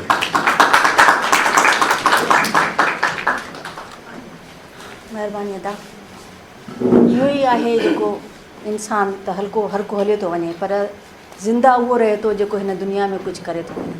ऐं अॼु इहो हिकिड़ो एग्ज़ाम्पल आहे अफ़साना जेतिरी सिंसियरिटी सां जेको बि कमु कयो, सिंसियरिटी सां कयो ऐं कोशिशि कई त कंहिंजे लाइ सिंधी कम्यूनिटी हुजे, मायूं औरतुनि हुजनि या ISO हुजे या SDA हुजे, काई बि ऑर्गेनाइजेशन हुजे, हुन पंहिंजो 100% ॾिनो, नेक नियतीअ सां ॾिनो। इन जे इहो अॼु इन जो सबूत आहे त असां सभु अॼु उनखे वेही करे यादि कयूं था। अफ़साना नो डाउट फिज़िकली हली वई आहे, पर इन जे करे ई उहा असांजे दिलनि में हमेशह ज़िंदा रहंदी। उन जो कमु, उन जूं यादूं हमेशह असांजी दिलनि में ज़िंदा रहंदियूं। हाणे मां गुज़ारिश कंदसि अदी ज़ुबैदा मेतलो खे, त अदी ज़ुबैदा अची करे पंहिंजी मेमोरीज़ शेयर करे अफ़साना जी। महिरबानी तव्हां सभिनी जी। ISFO जी मां थोराइती आहियां, एक्चुअली मां घणी थोराइती आहियां, त उन असांखे ई मौक़ो ॾिनो वरी गैदर थियण जो, गॾु थियण जो अफ़साना खे जी यादि में। असां सभु शाहिद आहियूं त अफ़साना जी जेका पहिरीं कड़ी हुई, असां जॾहिं उनखे आख़िरी ख़ुदाफ़िज़ चवणु वियासीं, तमामु प्यार ऐं एतिराम सां असां उनखे मिटी माउ जे हवाले कयोसीं। उहा हिकिड़ी पहिरीं कड़ी हुई, ऐं हीअ कड़ी जेका आहे उहा ॿी कड़ी आहे। ऐं मां उमेद थी कयां त अफ़साना जे सिलसिले में हिन क़िस्म जे कड़ियुनि जो सिलसिलो असांजे मक़सद वारी ज़िंदगी सां हलंदो रहंदो। इहा मां वॾी भरपूर उमेद कयां थी। ईअं न थिए त पोइ उन खां पोइ वरी असां हिक ॿिए खे चवंदा फिरंदा रहूं त कुझु कजे कुझु कजे, पर असां इहा हिकिड़ी ज़िमेदारी महसूसु कयूं त अफ़साना वाक़ई असांजे दिलनि में जॾहिं असां चऊं था त उहो तमामु पॉज़िटिव एनर्जी हुई, तमामु हिकिड़ो सुठो इंसानु हुई, त असां उहे उन कड़ीअ सां मिलाईंदा कुझु न कुझु कंदा रहूं। हाणे मूंखे चवण लाइ घणो कुझु न आहे। I am so sorry about Afsana. बसि कुझु असांजूं टेलीफोन टॉक्स हुयूं जेके मां तव्हां सां शेयर कंदसि। 2012 में मूं अफ़साना खे किथे मां उन सां मिली हुअसि, पर मूंखे यादि न आहे, सिर्फ़ु हुनजो धुंधलो चहिरो ऐं थोरी चुरपुर मूंखे यादि थी अचे। ऐं 2013 में मूंखे कोई इंटरनेशनल ऑर्गेनाइजेशन जो कोई प्रोजेक्ट मिलियो इंटीरियर सिंध में करण जे लाइ, ॿारनि ऐं औरतुनि जी न्यूट्रिशन जो प्रोग्राम मिलियो। त मां उन सिलसिले में मां सिंध हली वियसि। हिन खे किथां ख़बर पई त मूंखे हुन फ़ोन कई, 2013 शायदि जून हुई, मूंखे फ़ोन कयईं त संदसि भेण शहाना भुरगड़ी जो स्कूल आहे, मूंखे चयईं त तूं हुन स्कूल ज़रूरु विज़िट कजांइ ऐं उन्हनि खे मदद कजांइ। इहा असांजी पहिरीं टॉक हुई फ़ोन ते। पोइ मां 3-3.5 साल सिंध में हुअसि, असांजो को वास्तो, को बि कॉन्टेक्ट न थियो। वरी 16 में एंड में मां वरी हिते इंग्लैंड आई आहियां, त 2017 में वरी मुंहिंजो सॼो साल मूं मुख़्तलिफ़ मुल्कनि में वियसि। मां न जहिड़ी सिंध में हुअसि न इंग्लैंड में हुअसि, पर 2017 में असां कंहिं गैदरिंग में मिलियासीं। उन गैदरिंग में छा थियो जो तमामु घणा माण्हू हुया, ऐं जॾहिं असांखे चयो वियो त हाणे टेबल ते अचो ऐं मानी खाओ, जॾहिं असां सुरी टेबल ते वियासीं त तमामु घणा ताम हुआ, पर अफ़साना जे खाइण लाइ मुबादा कुझु कोन हो। त मूंखे ॾाढो, मूं चयो अदी तव्हां वेजिटेरियन आहियो? चईं हा मां वेजिटेरियन आहियां। मां चयो पोइ त ॾाढो अफ़सोस आहे, तव्हांजे लाइ त लॻे थो त काशे न आहे। त चई न को डोंट वरी, इहो मूंसां हमेशह थींदो आहे। हाणे इहो 2017 में हिन सां जेका मुंहिंजी मुलाक़ात थी, उहा अणलखी तौर ते मां हुनखे थोरो डिफरेंट महसूसु कयो। तमामु घणी ॿियूं औरतूं बि हुयूं, हर हंधि हर कुंड भरी पई माण्हुनि सां, तमामु घणियूं औरतूं, पर मूंखे अलाए छो थोरो पुरकशिश ऐं डिफरेंट लॻे पई। पर मां फिगर आउट न पई करे सघां त हिन में आख़िर ॻाल्हि कहिड़ी आहे, हीअ एतिरी डिफरेंट छो थी लॻे। पर मूं ॾिठो त अफ़साना हुतां निकिरे पई, हुन सां बि मिले, हुन सां बि मिले। हिकिड़ी जेकी न नौजवान नानड़ी हूंदी आहे न, जंहिं ते सां मिले खिले ॻाल्हाए सभिनी सां। पर मां सॼो वक़्तु तव्हां बिलीव कयो त उन गैदरिंग में सिर्फ़ु मुंहिंजो जेको फोकस हो अफ़साना ते हो त मां उन जी शख़्सियत खे सम्झी सघां त उन में आख़िर कहिड़ी अहिड़ी अट्रैक्शन आहे जेका मूंखे एॾो लुभाए थी। उहा मुंहिंजी पहिरीं मुलाक़ात हुई। हाणे इहा मां तव्हां सां थोरो पोइ शेयर कंदसि। 2018 में ऑगस्ट में अफ़साना मूंखे फ़ोन कई। मूंखे चयईं त कुझु सिंधी हिंदुनि जा कॉन्टेक्ट्स मूंखे ॾे ऐं तूं सर्दियों में शामिलु थी। त मूं चयोमांसि त मां फेसबुक पर्सन आहियां ई कोन। चई न न मूंखे शामिलु थियणो पवंदो। मां चयो ठीकु आहे, काई ॻाल्हि कोन्हे, तूं भली मूंखे ऐड करे छॾे। बसि असांजी सफ़ा मुख़्तसिर ॻाल्हि ॿोल थी वई 2018 ऑगस्ट में। वरी 2019 में मां सम्झां थी फेब्रुअरी जो महीनो, जनवरी जो महीनो, मूंखे हिन फ़ोन कयो। फ़ोन कंदे ई हलो कंदे ई मूंखे चई त हाणे मां तोखे न छॾींदसि, हाणे मां तोखे सिंध ज़रूरु वठी हलंदसि। एॾो असर्टिव अंदाज़ सां, एॾो हुकुम ॾियण जे अंदाज़ सां हुन मूंखे चयो त मां हुनखे खिली थी चवां त मां राइटर माण्हू आहियां, मूंखे हिकिड़ो पंहिंजो स्पेस खपे थो ऐं मां इलाही अरसे खां पोइ मां पंहिंजूं राइटिंग्स शुरू कयूं आहिनि। मां पंहिंजे ई खल में रहणु थी चाहियां, तव्हां प्लीज़ मूंखे, मां शायदि ईअं चयां चई त न न हाणे इहो कुझु कोन हलंदो।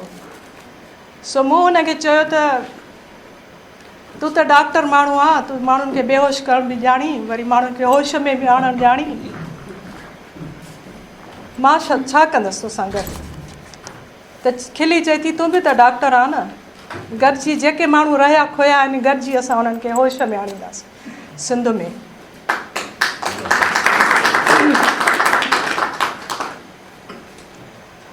सो हुनखे थोरी ख़बर हुई त थोरो मां प्रोजेक्ट ठाहिण में थोरी बहितर आहियां, त मूंखे चयईं त कुझु अवेयरनेस ते प्रोजेक्ट ठाहे त गॾिजी हली असां अवेयरनेस ते कमु कंदासीं। त मूं चयो हाज़िर, बिल्कुलु मां तोसां गॾु आहियां, मां इन सिलसिले में।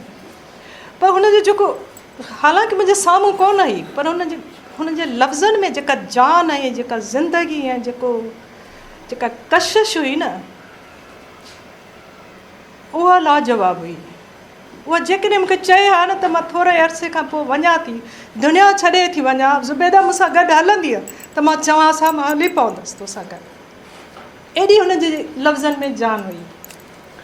सो बहरहाल मूं कुझु तजवीज़ूं ऐं कुझु हुन प्रोजेक्ट ते कमु करणु शुरू कयो। मूंखां हुन वाइदो वरितो ऐं मां अॼु बि उन वाइदे ते क़ाइमु आहियां। जेकॾहिं अफ़साने जा घर वारा या का सीरियस ऑर्गेनाइज़ेशन मूंखे इन्वॉल्व कंदी त मां चाहियां थी त मां इहो वाइदो पूरो कयां पंहिंजो।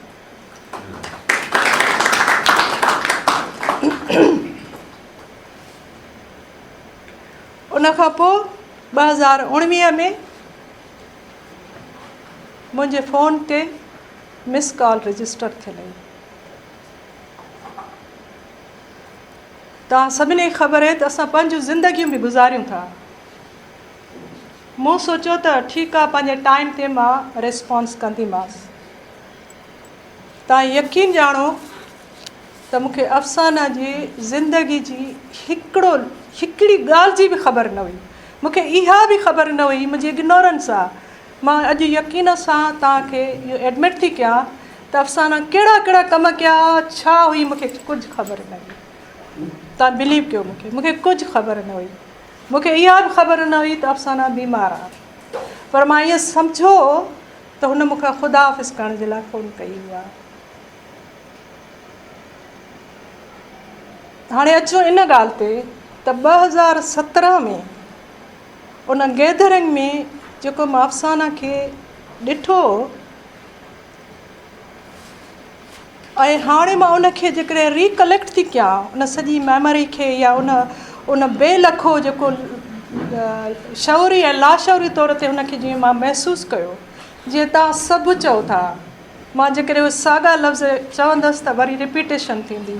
तव्हां सभु चओ था त हू ओपन हुई, उहा पॉज़िटिव हुई, कंपोशनेट हुई, हू जेका हिसा लाइट हुनजो जेको वाइब्रेंट हुई, मां सम्झां थी त असां सभु इंसान जेका आहियूं न, असांजो इहो हक़ु आहे त असां जेको आहियूं जीअं आहियूं असां उअं ई रहूं, असांजो हक़ु आहे। अफ़साना जी इहा नेचर हुई, उहा पॉज़िटिव हुई, वाइब्रेट हुई, वाट एवर जेको बि हुई, मां सम्झां थी ही औरतुनि जो फंक्शन आहे। मूंखे को बि लॼ या घबराहट नथी थिए त मां इहो इनकाउंटर कयां त असांजो अलाए केतिरियूं औरतूं वाइब्रेंट बि आहिनि, पैशनेट बि आहिनि, पॉज़िटिव बि आहिनि, ओपन बि आहिनि, पर हिकिड़ो उन्हनि जी ज़िंदगी में अहिड़ो पीरियड अचे थो जो हुननि जी जेका बि आइडेंटिटी ठहियल आहे उहा घणो करे शादी खां पोइ ड्राइणु शुरू थी थिए, जेको मां अफ़सोस सां चवां थी। या वरी शादी खां पोइ उहा जेका बि पंहिंजी आइडेंटिटी ठाहिणु चाहिनि थियूं त उन लाइ हुननि खे तमामु घणो नेगोशिएट करिणो थो पए, तमामु घणो उन लाइफ में बैलेंस पैदा करण जे लाइ तमामु घणी स्ट्रगल करणी थी पए। अफ़साना जी पॉज़िटिविटी तव्हां चओ था पूरी दुनिया में फैलिजी वई, जेका असां ॾिठीसीं, पर असांखे हिन वक़्तु इहो ज़रूरु सोचणु खपे त आख़िर उन जे पोयां सपोर्ट कंहिंजी हुई। मां इन ते हमेशह गौर थी कयां। मां जॾहिं सुबुह खां वठी हिते अचां पई कार में हुअसि त मां इहो ई सोचां पई त मां इहो नुक़्तो तव्हां सां शेयर कंदसि त आख़िर उन पॉज़िटिविटी खे, उन जी एनर्जी खे सपोर्ट करण वारो उन जी खे ज़रूरु के त अहिड़ो फैक्टर हूंदो न। असां सोशल साइंस जा माण्हू आहियूं, रिसर्च जा माण्हू आहियूं, असां त खोटरियूं था न शयुनि खे। त मां इहो चवंदसि त जॾहिं 2017 में जंहिं घर में असां मिलियासीं, जिते मां हिन खे एक्सप्लोर कयो, जिते मां हिन खे कंसीव कयो, हिन जी शख़्सियत खे, उते मूं हिन खे ॾिठो त हुते थी फिरे, हुन सां थी ॻाल्हाए, हुन सां थी ॻाल्हाए, कंहिंसां छा अमेज़िंग हो, नो डाउट। पर मां इहो बि ॾिठो हिकिड़े कुंड में वेही त हिकिड़ी कुंड में डॉक्टर वकासी वेठो हो, उहो अफ़साना खे पूरे प्यार सां, रेस्पेक्ट सां, पूरे तवज्जो सां, पूरे बुर्दबारी सां, पूरे मैच्योरिटी सां हुनखे मां ॾिसां पई त हुनखे इलाही हिकिड़े पुरजोश तरीक़े सां हिकिड़ो हुनजे हिकु हिकु लम्हे खे हू महसूसु करे रहियो।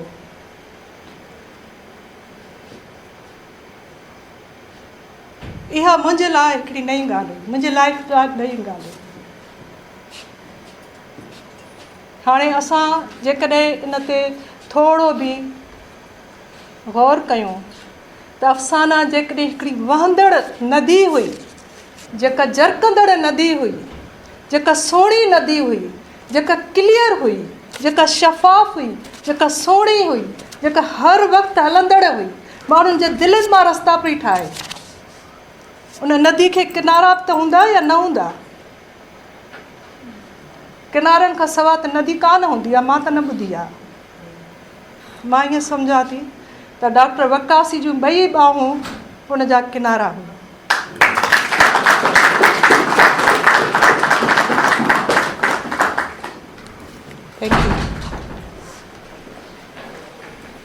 थैंक यू अदी ज़ुबैदा।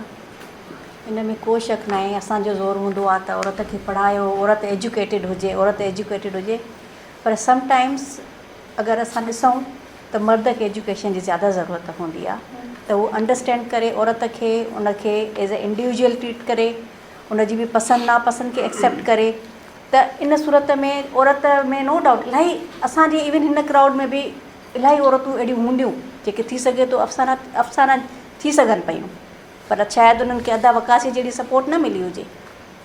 त चवण जो मतिलबु इहो आहे त नो डाउट औरतुनि खे में इलाही ख़ूबियूं हूंदियूं आहिनि, पर उन्हनि खे उजागर करण जी ज़रूरत हूंदी आहे। जिन खे सपोर्टिव लाइफ पार्टनर्स मिलंदा आहिनि या पेरेंट्स उनजा सपोर्टिव हूंदा आहिनि, उहे उजागर थी करे अफ़साना वांगुरु अॻिते निकिरी वेंदियूं आहिनि, पर जिन खे इहा सपोर्ट नथी मिले उहो उते ई मुरझाइजी वेंदियूं आहिनि। त नो डाउट इन में को शक न आहे त मर्द ऐं औरत चवंदा आहिनि न हिकिड़े गाॾीअ जा ॿ फीथा आहिनि, अगरि बैलेंस हूंदो त गाॾी सुठे तरीक़े सां हली वेंदी, जे न त पोइ औरतूं जेके आहिनि उहे उजागर थियण खां पहिरीं जेको आहे त कुमाइजी वेंदियूं आहिनि। मां हाणे पंहिंजे अॻिले स्पीकर खे सॾु कंदसि।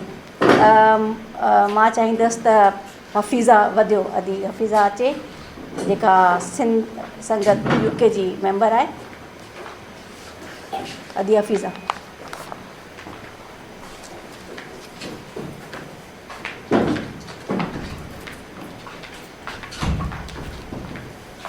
अदी महिरबानी तव्हांजी हथजा स्पोर्ट जी सभिनी भाउरनि भेनरनि जी। सोचां पई आहियां त आख़िरकार खतीजा ते मां छा ॻाल्हायां। खतीजा पंहिंजे पाण अफ़साना ते अदी अफ़साना जेका आहे सावा लतीफ़ जी सूर में हुई। लतीफ़ जी सूर में जंहिंमें जेके आहिनि से उनमें उहा ससुई बि हुई, उनमें मारी वांगुरु मोहबत बि हुई, हू सुहिणी ससुई वांगुरु जेका आहे सा आशिक़ बि हुई, उनमें आशिक़ी वधीक हुई। त हू जेका आहे सो हर वक़्तु सिंध जे बारे में, पंहिंजी धरती जे बारे में, पंहिंजे मारूरनि जे बारे में, उन्हनि जे मसइलनि जे बारे में हर वक़्तु सोचींदी रहंदी हुई। न सिर्फ़ु सोचींदी रहंदी हुई, पर उन जेके कमु कया आहिनि उहे बहितरीनु कमु कया आहिनि। असांजो अदी अफ़साना से जेको आहे सो पोएं साल खां वधीक मुंहिंजो राब्तो रहियो ऐं मुंहिंजो असां सां रहियो। जॾहिं उन सिंसर्टिन जो ग्रुप ठाहियो त अगस्त जे महीने में 4 इंटरव्यू मुंहिंजो वरितो। त असांजी कचहरी ठही ऐं इंटरव्यू वठंदी हुई, पोइ चवंदी हा कंहिंखां इंटरव्यू वठां, पोइ जेको इंटरव्यू ॾेई ईंदी हुई वठंदी हुई त उनखां पोइ पुछंदी ॾे ख़बर हिनजो फीडबैक छा आहे।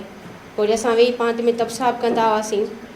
ऐं अक्सर मां मिस फ़ोनूं हूंदियूं आहिनि मां मिस करे छॾंदी आहियां, पर अफ़साना जी फ़ोन कॾहिं बि मूं मिस न कई। ऐं एॾो त हुन में हर वक़्तु इहा हूंदी त हाणे सिंध जा मसइला हीअ आहिनि। पोएं साल पाणी जो मसइलो तमामु घणो हो, कालाबाग डैम ते फंडिंग थी रही, भाषा डैम जे लाइ फंडिंग थी रही, चीफ जस्टिस अची रहियो आहे ऐं माण्हुनि वटि पाणी जे लाइ पीअण लाइ न आहे। हिन जी अवेयरनेस ॾियणी आहे, हिन ते कॉन्फ्रेंस करणी आहे। सिंध विजन वारनि कॉन्फ्रेंस बि कई पोएं साल, उनखे लाइव हलायईं। पोइ वरी उन ते साईं इदरीस राजपूत जो जेको आहे सो इंटरव्यू बि हलायईं, उनखां इंटरव्यू वरितईं त कहिड़ा सबब आहिनि, कहिड़ा रीज़न आहिनि जो सिंध में पाणी जी शॉर्टेज आहे। सो अदी अफ़साना हिकिड़ी सियासी, समाजी ऐं बाशऊर ऐं मोहबत कंदड़ औरत हुई। हू हिकिड़ी माउ बि हुई, हू हिकिड़ी बहितरीनु साथी बि हुई अदा जे लाइ। ऐं असांखे तमामु घणो लॉस थियो आहे, पूरी सिंध खे सॼो लॉस थियो आहे। त असांखां हिकिड़ी असांजी बहितरीनु दोस्त, हमदर्द साथी, सिंध जी जेका आहे अज़ीम न्याणी असांखां विछड़ी वई आहे, पर उहा असां सभिनी जे अंदरि में क्षमा जॻाए वई आहे, जुस्तजू जॻाए वई आहे त तव्हां सभु कुझु न कुझु करे सघो थियो। जेका सखर में वेठी आहे उहा बि कुझु करे सघे थी, जेका बदीन में वेठी आहे उहा बि जेकॾहिं चाहे थी कुझु करे सघे थी, जेके थरपारकर में, जेके कैनेडा में वेठा आहिनि उहे बि कुझु करे सघंदा। पूरी ग्लोबली जेको आहे सो सभिनी खे, सॼी दुनिया जे मायुनि खे, सिंधी औरतुनि खे हिकिड़ी जॻह ते गॾु कयो। न सिर्फ़ु गॾु कयो, उन्हनि खे मोटिवेट कयो, उन्हनि खे इनकरेज कयो, उन्हनि में उत्साह पैदा कयो त तव्हां कुझु करे सघो थियो। तव्हां में उहे हिमतूं आहिनि, उहे तव्हां वटि रिसोर्सिस बि आहिनि ऐं घटि रिसोर्सिस में तव्हां पंहिंजी क़ौम जे लाइ, क़ौम जे मसइलनि जे लाइ कि जेके आम मसइलनि ते केतिरो कमु करे सघो था। हाणे हिकिड़ो टंडो अलाए यार में हिकिड़ो ॻोठु आहे, उनजी हिकिड़ी ॾींहुं जेको आहे वीडियो रखी, उनजे रवाकनि सां ॻाल्हायईं त तव्हांजो ॻोठु एॾो ख़ूबसूरत कीअं आहे, क्लीन कीअं आहे। उनजी जेका भेण हुई उन सां इंटरव्यू वरितईं ताकी माण्हुनि में जेको आहे सो इहो उत्साह रहे त रुॻो असां सॼो ॾींहुं पिटूं न, रुॻो रोयूं न त असांखां कुझु नथो थी सघे, ॿ क़दम हलूं था थकिजी था पऊं, असां ॿ क़दम अॻिते हलंदासीं या कुझु न करे सघूं। तव्हां सभु कुझु करे सघो था, तव्हां पंहिंजे ॿारनि खे सुठी सिहत ॾियो था, ॿारनि जी न्यूट्रिशन जो प्रोग्राम हलायूं, हुते डॉक्टरनि सां इंटरव्यू वठंदी हुई त जेको आहे असांजे मायुनि में HB घटि आहे या ॿारनि में जेका असां डाइट सुठी न आहे। नंढियूं नंढियूं कॉन्फ्रेंसियूं करणु, शबीला तालपुर बीठी हूंदी, ज़रताज मेमून सां मूं ॻाल्हायो आहे। हाँ न्यूट्रिशन जो प्रोग्राम थो हले, बदिन में थैलेसीमिया जो जेको सेंटर थो हले, पारस मेटर्निटी होम थो हले, थरपारकर में ख़ुदकुशियूं थियूं थियनि, छो थियूं थियनि? मूंखे थरपारकर वञिणो हुयो, हुते माण्हुनि सां मिलणो हुयो, बुख बदहाली खां उनजो हल इहो न आहे त असां ख़ुदकुशियूं कयूं। अॼु जेको आहे सो सिंध जूं केतिरियूं मायूं पंहिंजो ऑनलाइन बिज़नेस खोलियो आहे, हिन जो जेको आहे सो हुननि जो सिंधी कल्चर ते, सिंधी ते अजरकनि जा नवां नमूना था अचनि, कपिड़नि जा नवां नमूना था अचनि, एॾो फ्लोरिश बिफोर कोन थियो। सिंधी जेको ॾियारो असां मल्हाईंदा आहियूं, उनखां पोइ जेको आहे सो उनजी अजरक जा नवां नवां नमूना, उन जूं नयूं नयूं डिज़ाइनिक जेका ऑनलाइन ते ऐं फेसबुक ते ठही आहे, उहा सॼी जेका इंट्रोड्यूस कराए उहा अफ़साना कराए। ऐं उन जे करे उहे घरनि में वेठल मायूं अॼु पंहिंजा ॿार पंहिंजा बच्चा पालनि थियूं ऐं पंहिंजो जेको आहे सो घर हलाइनि थियूं। न असां पैकेज नथा करियूं, हाणे माण्हुनि खे जेको आहे सो मुफ़्त बाज़ार इहो जेका सेल बाज़ार था लॻायूं। इन्हनि हिकिड़े हफ़्ते में उन जूं 8-10 एक्टिविटीज़ कराची में वेठी आहे अथई, हुते अकबर राशिदी नूरुल हुदा शाह हुते कराची में जेका असां कॉन्फ्रेंस 4 तारीख़ ते कई अथसि। उनखां पोइ जेका असां 1 तारीख़ ते मूंसां ॻाल्हायो अथसि। 2 खां पोइ जेको आहे सो 2 ॾींहंनि खां पोइ जेका असां जुमे ते ॾींहुं कराची में कॉन्फ्रेंस कई अथसि। अंगारे ते संदसि ऑपरेशन हुयुसि ऐं उनखां ॿिए ॾींहं ते जेका आहे असां हुते बाज़ार बि लॻी वई। तुंहिंजो एॾो कमु एॾो फास्ट छो थी करी? माना छा ज़रूरत आहे एॾो फास्ट स्पीड जी? अॼु तूं थोरो साह खण, असां में रवाजु, असां में हिमत ई न आहे एॾी स्पीड सां हलण जी। न हाफ़ी सां इलाही कम आहिनि ऐं टाइम तमामु घटि आहे। जॾहिं अदी जी गुज़ारे वई, जॾहिं हिन दुनिया मां हली वई, पोइ ख़बर पई त वाक़ई असां वटि टाइम हुयो। असां चवंदा हुआसीं रुबीना मूंखे टाइम नथी ॾिए, खतीजा मूंखे टाइम नथी ॾिए, फलाणा मूंखे टाइम खपनि, मूंखे टाइम खपे, मूंखे माण्हू खपनि, मूंखे रिसोर्सिस खपनि, वधि में वधि कमु करिणो आहे। त मां चवंदी हुअमि त हाणे हर को पंहिंजी स्पीड सां टाइम ॾींदो, हाणे तव्हांजी स्पीड वधीक आहे, असांजी थोरी स्लो आहे। पोइ हाणे सम्झ में ॻाल्हि अचे थी त हुन वटि टाइम न हो, असां वटि टाइम आहे। असां वेठा आहियूं हुन ते कचहरी कयूं था। हू जेका एॾी परेशान हूंदी हुई, हर वक़्तु इंसानियत जे लाइ, इंसान जे सुख लाइ, माण्हुनि जे आजबे लाइ ऐं औरतुनि जे हक़नि जे लाइ, उन वटि टाइम न हो, पर हुन पंहिंजो बहितरीनु टाइम गुज़ारे वियो। ख़ुदा जे तरफ़ां जेका मुंहिंजी ज़िंदगी आहे उहा मां ओतिरा ॾींहं जींदुसि, पर उन टाइम में आउं केतिरो उनखे सक्सेसफुल थी ठाहियां, उन मुंहिंजी ज़िंदगी मां आम माण्हुनि खे केतिरो फ़ाइदो थो पहुचे। उन टाइम में मां पंहिंजी जेका आहे ग़रीब माण्हुनि जी केतिरी ख़िदमत करे थी सघां। उन टाइम में मां 50,000 माण्हुनि खे कीअं थी मोबिलाइज़ करे सघां। सिंध सर्किल में जॾहिं असां शुरू में ग्रुप कयो त अञा इन जा 20-25 अदी अफ़साना में वियो आहे। हफ़ीज़ा इनखे लखनि में करिणो आहे। पोइ जेके मुंहिंजी ॼाण सुञाण जा मेंबर हुआ, आउं थोरी घणी फेसबुक ते एक्टिव हुअसि, सभिनी ॾे हल फ्रेंड्स ॾे हेॾे होॾे, तव्हां पंहिंजे पाण खे इनखे जेको आहे सो इन थियो। मुंहिंजे ॻोठ जे माण्हुनि खे ख़बर न हूंदी हुई फेसबुक जी, अफ़साना जी। अफ़साना खे हू नंढड़े खॾड़े वारनि खे ख़बर आहे त अफ़साना बुर्गी जेका आहे सा छा हुई। त इहो मीडिया जो त पंहिंजी जॻह ते आहे, पर मीडिया खे यूज़ कीअं कयो, हाणे इहा असांजे मथां ज़िम्मेवारी आहे त अदी अफ़साना जी जेको हुनजो मक़सदु हुयो, जेको हुनजो विजन हुयो, जेका हुनजी सोच हुई, त उहा उनखे अॻिते हलाइणो आहे। अफ़साना जी परिस्थिती ईअं हुई, जीअं लतीफ़ जो बैत थो यादि अचे, जे लोक लहे लहवारो त तूं लहज ओभार। माण्हू जेकॾहिं ओलह था वञनि त तूं जेको आहे ओभर ॾे वञे। तॾहिं जॾहिं उहा ख़बर मूंखे तॾहिं पई जॾहिं असां हुते वेठा हुआसीं हाई कमीशन में, सभु वेठा हुआसीं, सभु चवनि मरसूं सिंध न ॾेसूं। त अफ़साना चयो असां छो मरूं। त लतीफ़ चवनि बैत वांगुरु, जॾहिं लोक लहे लहवारो, जॾहिं दरिया हिन पासे वञे त तूं हिन पासे वञ। ऐं उहे माण्हू आम माण्हू न हूंदा आहिनि, उहे ख़ासि माण्हू हूंदा आहिनि, अज़ीम हूंदा आहिनि, हू क़ौम जो असासो हूंदा आहिनि। हू हिकिड़ी आम सियासी समाजी औरत न हुई, हिकिड़ी हू सियासी औरत हुई। हुनजे अंदरि में लतीफ़ जी सूरमी हुई। महिरबानी तव्हां सभिनी। महिरबानी हफ़ीज़ा, तव्हां जेके ख़ूबियूं अफ़साना जी बयानु कयूं, उन ते मूंखे हिकिड़ो शेर यादि अचे थो त ढूंढोगे अगरि मुल्कों मिलने के नहीं नायाब हैं हम। अफ़साना नायाब हुई, अफ़साना नायाब आहे, अफ़साना जहिड़ो कोई नथो थी सघे। अगरि असां एतिरो ई करे सघूं था, पंहिंजे वक़्तार, पंहिंजी सतहार जेतिरो असां में करे सघूं था, त हुनजे मिशन खे अॻिते खणूं, जेको बि हुनजो विजन हो उनखे अॻिते वधायूं। असां उनजे वञण खां पोइ उनखे एट्रीब्यूट असां ईअं ई ॾेई सघूं था त उनजी मिशन खे जारी रखूं। हाणे मां सॾु कंदसि अदा अमीरुद्दीन अबड़े खे अची करे अफ़साना जे बारे में कुझु ॻाल्हाइनि। थियो आहे त अॼु अफ़साना जे बारे में ॻाल्हाइजे, छो जो जीअं ॾींहं गुज़रंदा था वञनि हुनजी मौत खे, तीअं मूंखे यकीन नथो अचे त उहो मरी वई आहे। तंहिंजे करे उन जूं जेके शख़्सियत जूं जेके इमोशनल ॻाल्हियूं आहिनि ऐं उन सां जेको मुंहिंजो ज़ाती तइलुक़ रहियो आहे या मुंहिंजी फैमिली जो जेको ज़ाती तइलुक़ रहियो आहे, उन ते मुंहिंजे ख़्याल में तव्हां तफ़सील सां न ॻाल्हाए सघंदुसि, छो जो आउं पाण खे रोके न सघंदुसि। पर जेके दोस्तनि हींअर हिते तक़रीरूं कयूं आहिनि, उन्हनि तक़रीरुनि जे पस मंज़र में जेके ख़्यालात मूंखे हींअर उभरी रहिया आहिनि ज़हन में, ऐं उन्हनि जो इज़हार करणु थो चाहियां। पहिरियों ख़्यालु इहो आहे त छा सिंध जंगल आहे? सिंध सूबो जंगल आहे जंहिंजे लाइ सभु माण्हू जेके बि हिते डेवलप्ड कंट्रीज़ में रहनि था उहे ॾींहुं राति परेशान रहनि था।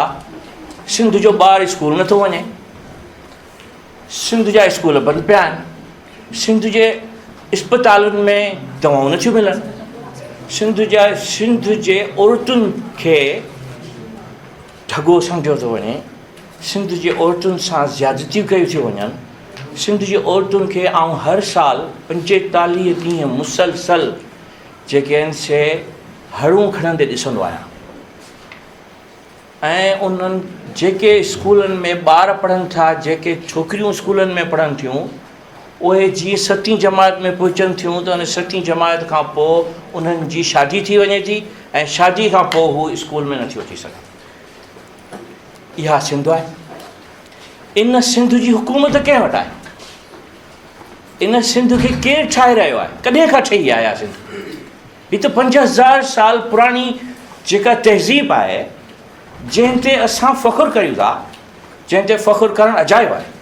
छो जो उहा जेका 5000 साल पहिरीं वारी तहज़ीब हुई, उन में त मोहन जे दड़े में माण्हू सिविलाइज़्ड नमूने सां रही रहिया हुआ, जंहिंमें प्लानिंग जो बि जेको सेंस हो।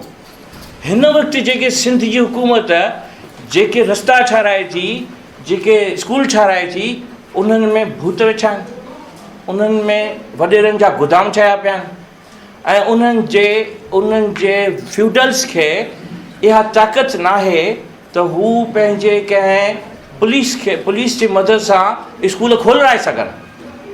हो त पुलिस जे मथां चढ़ियो वेठा आहिनि। ऐं जेको आहे मेंटल हेल्थ जो जेको इशू आहे, उन खे रुगो तावीज़नि जे नज़र कयो वियो आहे। यानी जेकॾहिं कंहिं छोकिरीअ खे कोई प्रॉब्लम थिए थो, जेकॾहिं हूअ एपिलेप्सी जो शिकार थिए थी, त हुनखे इस्पताल वठी वञण जे बजाए हुनखे फ़क़ीरनि वटि वठी था वञनि त हिन में जिन आहे, हिन मां जिन कढो। इहा तइलीम जेका आहे, इहा असांजे मिडिल क्लास खे, असांजे लोअर क्लास खे ऐं असांजे अपर क्लास खे बि असांजी तइलीम ॾिनी थी वञे। यानी इहा सिंध आहे। हीअ त जंगल आहे जंहिंजे बारे में अॼु असां ॻाल्हाइण लाइ हिते जमा थिया आहियूं। त उन जे करे, इन जंगल जे करे अॼु अफ़साना जहिड़ियूं शख़्सियतूं पैदा थियूं थियनि। छो पैदा थी आहे अॼु अफ़साना? छो उहा सॼो ॾींहुं परेशान हुई? त यार छो दोस्त चवनि था त अॼु अफ़साना वर्सटाइल हुई? वर्सटाइल छो थी? छो जो हू जिते बि वेही पियो उते ॾिसण में चए त हीअ त प्रॉब्लम आहे।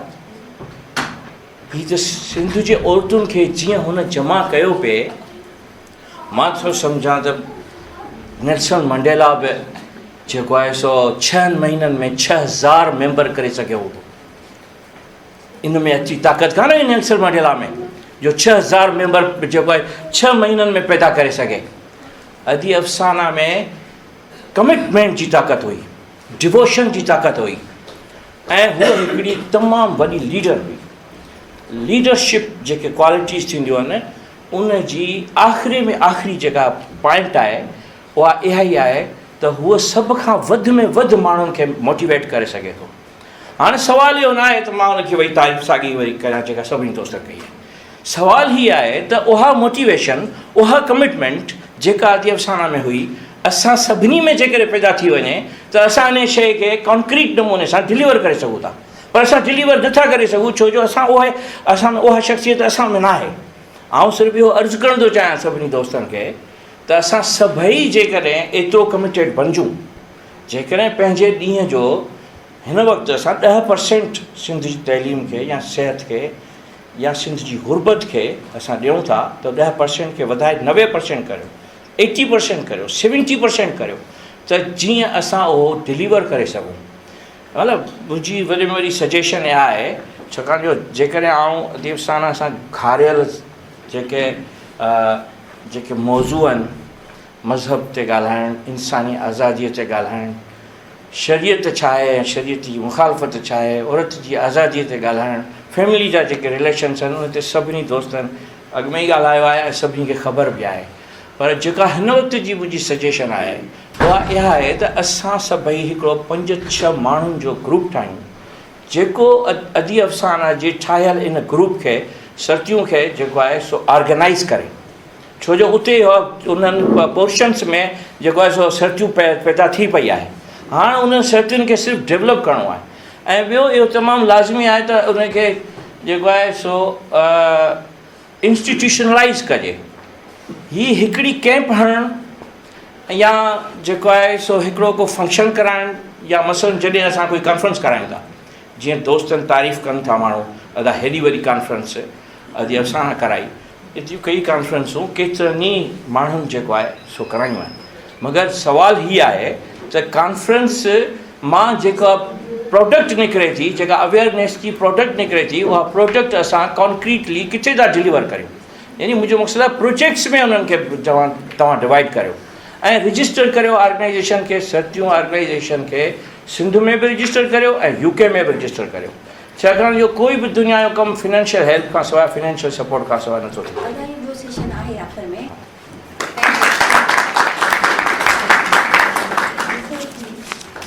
महिरबानी अदा। हाणे असांजो आख़िरी स्पीकर आहिनि doctor Zia Shaikh. Doctor Zia Shaikh SDA सां में आहिनि ऐं उन्हनि सां अफ़साना जो SDA जे हवाले सां काफ़ी प्रेसिडेंट आहिनि SDA जा, सिंध डॉक्टर्स एसोसिएशन जा, ऐं जीअं त अफ़साना जो काफ़ी कमु रहियो आहे SDA सां, त मां चाहींदसि त डॉक्टर ज़िया शेख अची करे पंहिंजे ख़्यालात जो इज़हार कनि। तमामु हेतिरी देरि जेको अफ़साना जे बारे में ॿुधो आहे, मां शायदि थो ॼाण त उहो हुन जी शख़्सियत खे पूरे नमूने में डिस्क्राइब नथो करे सघे। अफ़साना जी जेका शख़्सियत हुई, मां त इहो चवंदुसि त हुनखे निखार ॾाढो लेट आयो। अलाए जीअं ॿुधिबो आहे त वञण वारनि खे ख़बर पइजी वेंदी आहे त हू शायदि हाणे बसि वेझो आहे हुननि जो आख़िरी टाइम, त हिन खे बि शायदि किथां को अंदाज़ो थी वियो हुयो जो तमामु आउट ऑफ द वे वञी ऐं आख़िरी साल में हुन जेको महिनत कई ऐं कमु कयो, उहो आहिस्ते आहिस्ते करे हाणे ख़बर पए थी त छा छा कयईं। अफ़साना SDA जी नायब सदर हुई, पर ऐं उन ते SDA खे फ़ख़ुरु आहे, पर उहो सिर्फ़ु SDA न हुई। आई एम श्योर त जेतिरियूं बि सिंधी ऑर्गेनाइज़ेशन्स हिन मुल्क में आहिनि या हिन मुल्क खां ॿाहिरि पोइ हिते सिंध में जेको बि हूंदो उनखे हिन तमामु थोरे अरसे में टच कयो। ऐं इहो छॾो न, पर पंहिंजा वाज़े निशान छॾियईं जेके माण्हू इग्नोर नथा करे सघनि कंहिं बि तरीक़े सां।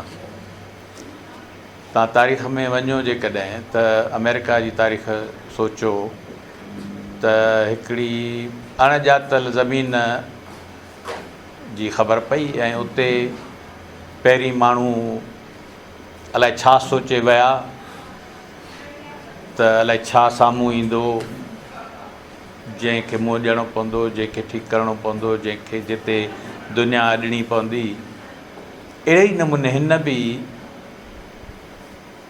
मुख़्तलिफ़ एस्पेक्ट्स, मुख़्तलिफ़ ॻाल्हियूं वेठे सोचियूं ऐं हीअं बि छो नथो थिए, हीअं बि कजे, हीअं बि कजे। ऐं उन्हीअ में मूंखे पक आहे त हिन खे शुरू जॾहिं ते कई त हिन खे कंहिं बि क़िस्म में, कंहिं बि ॻाल्हि में का ख़बर कोन हुई। ऐं जीअं जीअं अॻिते वधंदी वई, जीअं जीअं अॻिते ख़बर लहंदी वई त हिन पंहिंजो रस्तो पाण ठाहियो।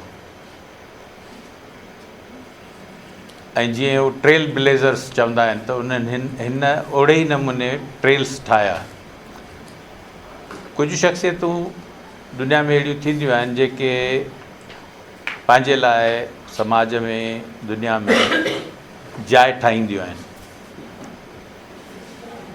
उहे वरी जाइ जेका उहे ठाहींदियूं आहिनि त उहो कॾहिं कॾहिं उहा जाइ एतिरी वॾी थींदी आहे जो हुननि जे वञण खां पोइ या हू जेकॾहिं पासे हटी वञनि त उहा जाइ को ॿियो आसानी सां न भरे सघंदो आहे। अफ़साना अहिड़ी शख़्सियत हुई, पर साॻे वक़्तु हुन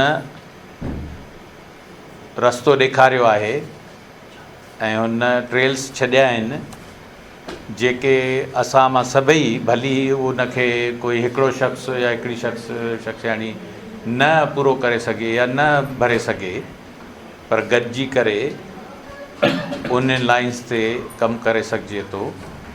ऐं कुझु तव्हां कयो, कुझु असां कयो करे उहे, छो त मक़सदु हुन आइडेंटिफाई करे छॾियो आहे या जेका मंज़िल आहे उहा हुन ॾेखारे छॾी आहे। हाणे बाक़ी ईअं आहे त हुन जेको अमल शुरू कयो हुयो उन खे अॻिते वधाइजे ऐं उन मां को नतीजो हासिलु करण जी कोशिशि कजे। अदी ज़ुबैदा चयो त हुनखे कोई प्रोजेक्ट हुन सजेस्ट कयो हुयो या ॿुधायो हुयो। मां SDA जे तरफ़ां ऑफर थो कयां त असां हर क़िस्म जी मदद करण लाइ तयारु आहियूं। जेकॾहिं तव्हां असां सां शेयर कयो ऐं तव्हां इहो ज़िमो खणो पाण ते, असां हर क़िस्म जी मदद करण लाइ तयारु आहियूं। बाक़ी इहे त ॻाल्हियूं आहिनि, लफ़्ज़ जेके आहिनि उहे कॾहिं बि कंहिं बि शख़्सियत खे पूरी तरह डिस्क्राइब नथा करे सघनि। मां इसवो जसलणो त हुननि अॻिते वधी अॼु जो जेको फंक्शन अरेंज कयो आहे ऐं सभिनी खे गॾु कयो आहे हिते, त जीअं अफ़साना खे यादि करे सघिजे। अफ़साना जो साथी हिते वेठो आहे, उन्हनि जा ॿार हिते आहिनि। उन्हनि सां जेतिरी बि हमदर्दी करे सघिजे उहा कॾहिं बि उनजी खोट पूरी नथी करे सघे, आई एम श्योर। पर इतफ़ाक़ सां वकासी बि असां मां ई आहे, हू बि SDA आहे। तव्हां घणनि खे ख़बर शायदि न हुजे, उहो असांजो सेक्रेटरी इतलात आहे ऐं असांजो IT जो कमु सॼो संभालियो वेठो हूंदो हुयो, अञा बि करे पियो। पर अफ़साना जे थ्रू, अफ़साना जी ज़िंदगीअ खे ॾिसी इहो बि नज़र थो अचे त हुननि जूं ॿियूं बि घणियूं ड्यूटियूं हुयूं। अफ़साना जी पुठि वठी बीहणु, उनखे सपोर्ट करणु, उनखे अॻिते वधण जे लाइ आई एम सर्टेन त हिन सां सलाह कंदी हूंदी हर ॻाल्हि में, ऐं सपोर्ट उहा हिन खे मुहैया करणु इन जो ई अता जो ई कमु हुयो। इहा ई त ॻाल्हि आहे। त मतिलबु मां उहो ई चवणु थो चाहियां त जेका IT सपोर्ट जेका हुई उहा उतां ई मिली हूंदी। आई एम सर्टेन त पंहिंजे ॿारनि ते बि कुझु न कुझु हुन असरु छॾियो हूंदो ऐं उहे बि ज़िंदगीअ में अॻिते, हालांकि तमामु जल्दी उन्हनि जो जेको माउ जहिड़ी शइ उन्हनि लूज़ कई आहे, पर अल्लाह से मदद कंदुनि ऐं अता मौजूदु आहे, उहो हिमत कंदो, अल्लाह से हुनखे हिमत ॾींदो। मां सम्झां थो अफ़साना जे लाइ जेतिरो चइजे ओतिरो घटि आहे ऐं जीअं अॻु में चयमि त लफ़्ज़ हुन कोट खे या हुन ॻाल्हि खे भरे कोन था सघनि। बाक़ी अचो त गॾिजी अॻिते कमु कयूं ऐं जेको थोरो घणो हर कंहिं खां पुॼी सघे उहो ज़रूरु करे, पंहिंजो हिसो उन में विझे ऐं पंहिंजे तरफ़ां कंहिं न कंहिं तरीक़े सां अफ़साना खे भेटा ॾे।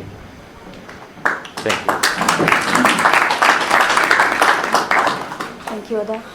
हाणे आख़िर में मां छॾींदमि रुबीना शेख खे, जेका अची करे अपडेट ॾींदी अबाउट वर्क ऑफ अफ़साना, जेके बि उन्हनि प्रोजेक्ट्स में जेतिरो अफ़साना कंट्रीब्यूट कयो या जेके सेट कया, त उन जे बारे में अपडेट ॾींदी। महिरबानी ख़दीजा। ऐं हिकिड़ी ॻाल्हि त ज़ाहिरा मां ज़रूरु चवणु चाहींदमि त सभ खां वधीक अफ़साना जी जेकी प्राउड अचीवमेंट हुई, मां आई मस्ट मेंशन इट, छो जो खती आहे त the way she brought up her children, I think is one of the key achievement in her life. She nurtured two beautiful and a handsome young men, and they are the most intelligent children I ever met, and I'm really proud of them.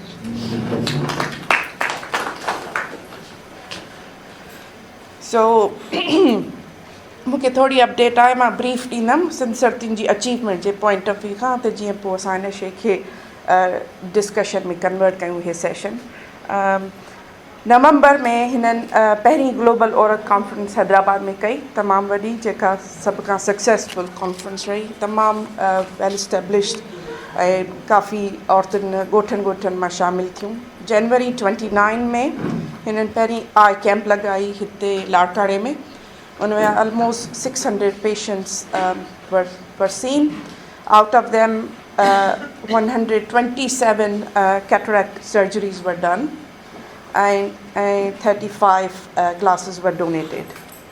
उन खां बाद में जनवरी जे ई महीने में हिकिड़ो panel discussion करायूं, जंहिंमें lecture doctor गुलाम मुर्तज़ा कयो, ऐं उन ते topic future prospectives of women in Sindh, ऐं इहा थी हुई सिंध लैंग्वेज अथॉरिटी में। So you could see the wide activities.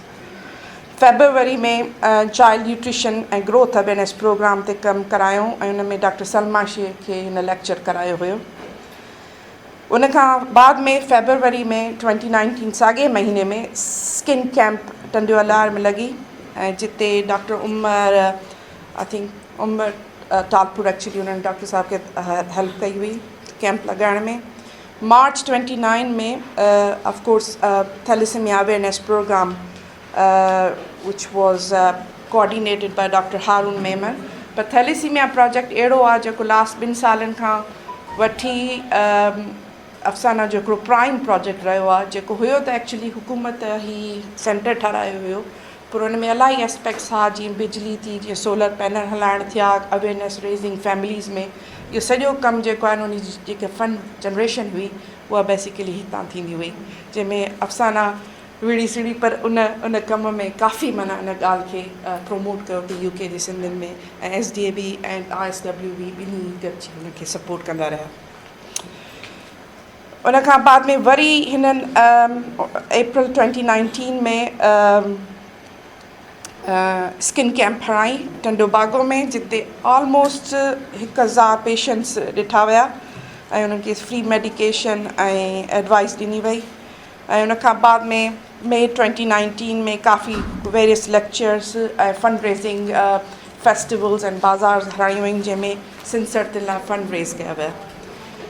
हिकिड़ो इंट्रस्टिंग एलिमेंट जेको असांजी सिंध में तमामु घटि आहे, त डे केयर सेंटर जो हिकिड़ो कंसेप्ट इंट्रोड्यूस कराए हैदराबाद में, जिते जीअं यंग मायूं, जीअं यंग मदर्स आहिनि, उन्हनि लाइ हिकिड़ी हेल्प मिली वञे, त जीअं हू पंहिंजी जॉब बि करे सघनि ऐं ॿार बि उन्हनि जा पलजनि, ऐं that's a very innovative in that culture point of view सां उनजी कंट्रीब्यूशन। ऐं इन कम ते अफ़साने जो कमु थोरो अधु में रहिजी वियो, पर इहो हिकिड़ो तमामु घणो ज़बरदस्त क़िस्म जो विज़न हो त हैदराबाद ऐं नवाबशाह जहिड़े इलाइक़नि में अहिड़ा डे केयर्स आहिनि जंहिंमें मायूं actually can continue the job. So बहरहाल I have got a long list, पर मां 2 शयूं इन ॻाल्हि खे कंदमि त 2 या 3 एस्पेक्ट अफ़साना जे अहिड़ा आहिनि जिन खे वठी करे अॼु असां खोली डिस्कशन इन ते कयूं त उन से कीअं इन शयुनि खे गॾिजी कंट्रीब्यूट करे सघूं था या कंटिन्यू करे सघूं था। हिकु त थैलेसीमिया सेंटर जी कॉन्स्टेंट सपोर्ट जंहिंमें अफ़साना वरी क्लियर हुई त असांखे करणी पवंदी, छो जो हिकिड़ो त अवेयरनेस जो इशू जेको आहे उहो कॉन्स्टेंट शइ आहे, ॿियो उन्हनि जी जेका डे टू डे स्पेंडिंग आहे ऑपरेशनल कॉस्ट आहे उन में कंट्रीब्यूशन आहे, छो जो हुकूमत त सेंटर हणाए छॾियो आहे पर उनजी ऑपरेशनल कॉस्ट हिकिड़ो वॾो फैक्टर आहे जंहिंमें अफ़साना जी काफ़ी कीन हुई इन शइ खे मेंटेन करण में। UK सिंधियुनि जी कंट्रीब्यूशन शी वॉज़ एक्सपेक्टिंग। टी हिकिड़ी इंपॉर्टेंट शइ ज़ाहिर सिंध सर्टियूं उनजी कंटिन्यूएशन, उनजी लीडरशिप त ख़ैर ज़ाहिर आधा मतिलबु इंटरनेट ते हले थी, पर उनजा जेका ऑब्जेक्टिव्स में ॿ टे शयूं वेरी क्लियर आहिनि। हिकिड़ी त जेकी हेल्थ कैंप आहिनि उन में मां सम्झां थी असांजो रोल आहे सॼी कम्यूनिटी जो, ऐं उन ते डिस्कशन करे सघिजो त उन्हनि शइ खे कीअं कंटिन्यू कजे, उनखे फॉर्मलाइज़ स्ट्रक्चर थी करे। हाणे ॿिए कंहिंखे ॻाल्हाइनि शादी शमीम था ॻाल्हाइनि थोरो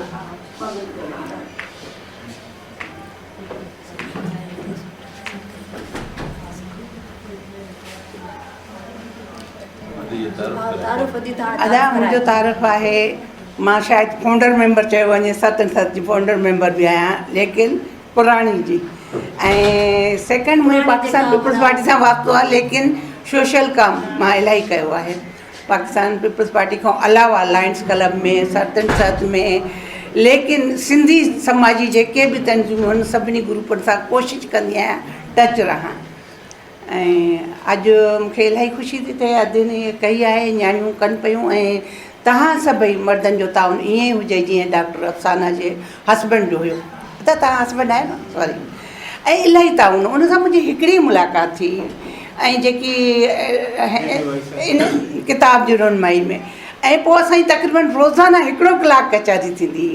ऐं पोइ जॾहिं सतन सत आई, मां हुनखे ॿुधायो वधीक त असांजी सतन सत हुई। मां हिकिड़ो थोरो तव्हांखे हवालो ॾींदमि, पोइ इहा ॻाल्हि थी स्टार्ट कयां। तव्हांखे ख़बर आहे त हमेशह मुशाइरा जेके आहिनि सिर्फ़ु हुनजे अकबर बादशाह जे महल ताईं महदूद हुयो मुशाइरो, सिर्फ़ु हुनजे अॻियां गाना गज़ल मुशाइरा हूंदा, लेकिन ग़ालिब जेको आहे हिनखे गज़ल खे आम गलियुनि कूचनि में करे छॾियो। त अदी अफ़साना जे लाइ बि मां इहो ई लफ़्ज़ चवंदमि, तमामु अज़ीम औरत हुई।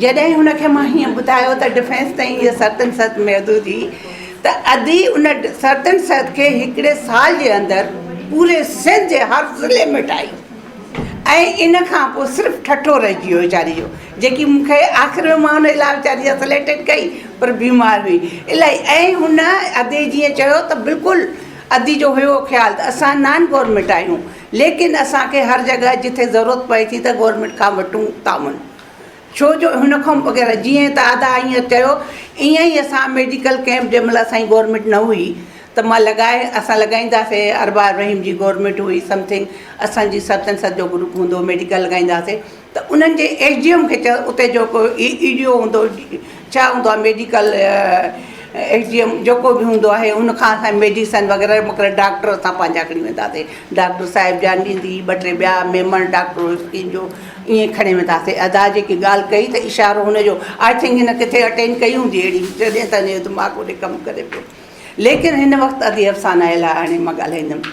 अदी अफ़साना तमामु अज़ीम औरत हुई। हिकिड़े साल जे अंदरि जेको मां हुनखे ॾिठो, हूअ अलाह हुनखे ज़िंदगी अहिड़ा माण्हू अलाह साईं खे बि खपंदा आहिनि। असां वटि शायदि हिन दुनिया में हिननि जी ज़रूरत ॾाढी आहे, पर अलाह साईं असांखां इन माण्हुनि खे जल्दी थो वठे। उहा इलाही जज़्बे सां कमु करे पई, इलाही साल जे अंदरि मेडिकल हेल्थ में करे पई, ऐं रोज़गार औरतुनि जे रोज़गार ते करे पई, नंढड़े ॿारनि जे कमु करे पई, ऐं नफ़्सियात ते कमु करे पई, हर तरह जे डॉक्टरनि सां राब्तो करे पियो, जंहिंसां हुनजी सुञाण हुनजी कोशिशि करे पई त मुंहिंजी हिन सां मीटिंग ते ऐं सोशल समाजी सिखे पई, बल्कि हालांकि हुन में एतिरी कूदियल हुई पंहिंजे हुन में, पोइ बि मज़ीद सभिनि खां मशवरा वठंदी त हिन शइ खे हू कया। ऐं अहिड़ियूं औरतूं शायदि घटि हूंदियूं आहिनि, असांखे भले ईंदा न त कयूं, हल असांखे सभु कुझु ईंदो आहे, छा आहे असां, लेकिन उहो एॾी दाना हुई, एॾी कुझु सॉरी मां तव्हांजो टाइम घणो थी वठां, लेकिन हुन में हीअ हुई त ॿिए खां अञा मां ॿिए खां रस्तो वठां त किथां न किथां मूंखे रस्ते मां सही रस्तो नज़र ईंदो, हुन रस्ते मां गुज़रां। त अहिड़ियूं मायूं घटि हूंदियूं आहिनि, छो जो असांजे जॾहिं सतन सत असां ठाही 87 आई थिंक 86-87 में ठाही, त उहा सिर्फ़ु डिफेंस जी औरतुनि ताईं महदूद हुई। उहे उनखां पोइ अदी महताब सेक्रेटरी हुई, उन्हनि चयो त हे त भई हाणे हिते बि कुझु हिकु अधु सदी असांजी मेंबर पुराणी आख़िर 92-3 में थी, उहा वेठी आहे 16 जी, उहो थी 92-3 में थी। सो उन पोइ वरी अदी महताब वारनि चयो त हे अदी फमीदा वारा मेमण वारनि चयो त हे त कमु कनि पियूं, डिफेंस को निकिरनि नथियूं, मानी खाए कपिड़ा पाए वेही थियूं रहनि। पोइ हिननि वरी सिलेक्ट उहो कराई, वरी न्यू बॉडी ठाही, जंहिंमें आबा रशीदा शाह खे प्रेसिडेंट थियो, चीफ मिनिस्टर बाद में थियो शाह साहब, पहिरियों हुनखे प्रेसिडेंट उनखे कयो। लेकिन हुन में इलाही कमु कयो पहिरियों, छो जो हुन में तमामु जेके माइनि जा मर्द बि ताउन कनि पिया। असां जेके मायूं ज़कात कढंदा आहियूं, ज़ेवरनि जी ज़कात कढंदा आहियूं न, असां मायूं जेके ख़ैरात कढंदा आहियूं, उहो ख़ैरात तव्हां ग़रीबनि खे ॾींदा आहियो न, त हू फंड हिकिड़ो स्वतंत्र जे लाइ ठाहियो हो। असां जेको ॾींदा आहियूं उहो सॼो असां ईअं ई कयो। पोइ असां इलाही कैंपूं लॻायूं हुयूं, जंहिंमें असां कैंपुनि में विरहाईंदा हुआसीं। ऐं हुन वक़्तु असां वटि मीडिया जो इहो कोन हुयो, ऐं घणियूं जेके हुयूं अहिड़ियूं हुयूं जो पर्दापोश ख़वातीन हुयूं, ऐं हुन में इलाही कमु कयो। लेकिन लायंस क्लब में बि मां इलाही कमु कयो, जंहिंमें मूं वटि आहिनि मक़बूल ब्रेशर मिली विया आहिनि, खणी आई आहियां, त हू ॼण हुई इंटरनेशनल क्लब। लेकिन मां बि हिकिड़े नंढे ॻोठ सां, विलेज सां तालुक़ु आहे।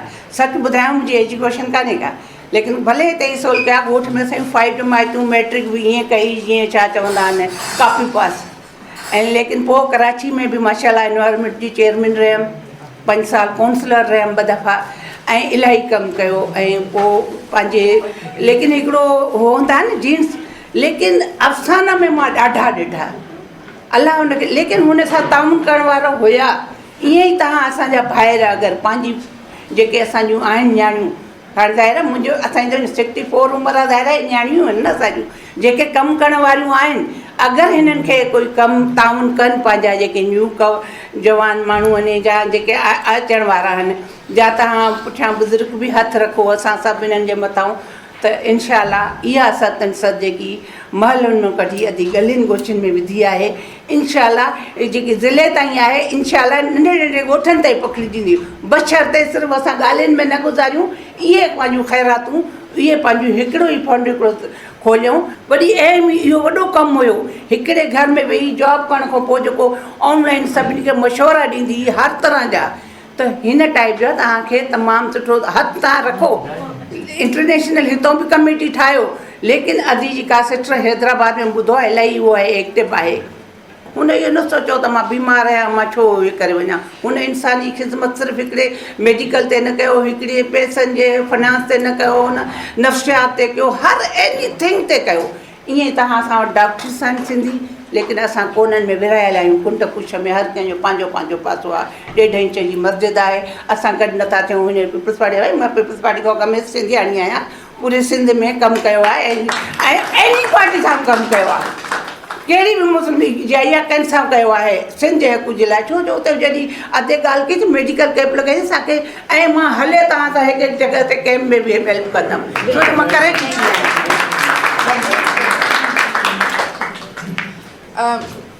WSC जे तरफ़ां बि मां चवंदमि त जेको कमु वर्ल्ड सिंधी कांग्रेस ते रखियो वियो, असां पूरे नमूने सां उनखे सपोर्ट कंदासीं। So I just want to communicate. सामाईन, इंटरनेशनल सिंधी वुमेन ऑर्गेनाइज़ेशन पारां डॉक्टर अफ़साना भुरगड़ीअ जी यादि में जेका तक़रीब मुनक़िद कई वई, उन जी मुकमिल कार्रवाई अवां जी ख़िदमत में पेश कई वई। तमामु मुक़र्ररीन डॉक्टर अफ़साना भुरगड़ीअ जी क़ौमी ख़िदमतुनि, इंसानियत जी ख़िदमत ऐं उन जी मुख़्तसिर अरसे में तमामु घणे कम जी वाखाण कई ऐं खेसि ख़िराज अक़ीदत पेश कयो। सामाईन, प्रोग्राम जी पुॼाणीअ ते पंहिंजे मेज़बान इमदाद अली ओढो खे इजाज़त ॾींदा। शाल सिंध आबाद ऐं ख़ुशहाल थिए, सिंधी माण्हू सुखियो ऐं सताबो थिए। सदाईं गॾु। सिंध मुंहिंजी अमां सूंह तुंहिंजी मथां छा लिखी, छा लिखां छा लिखी, छा लिखां। सिंध मुंहिंजी अमां, दुनिया जा सिंधियो हिक मुठ थी सिंध बचायो। सिंध मुंहिंजी अमां सूंह तुंहिंजी मथां छा लिखी, छा लिखां। सिंध जो क़ौमी आवाज़ radio voice of Sindh London.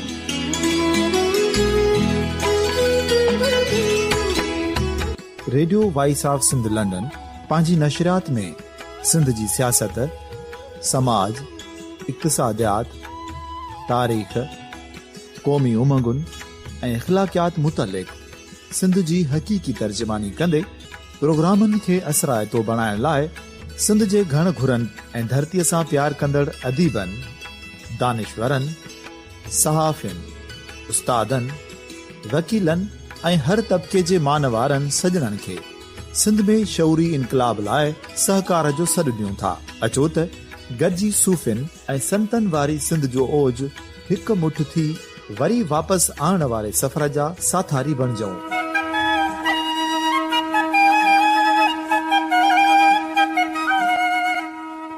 हिकु नए सुबुह जी शुरूआत जो पड़ाॾो घर घर, ॻोठ ॻोठ ऐं शहर शहर ताईं पहुचायो।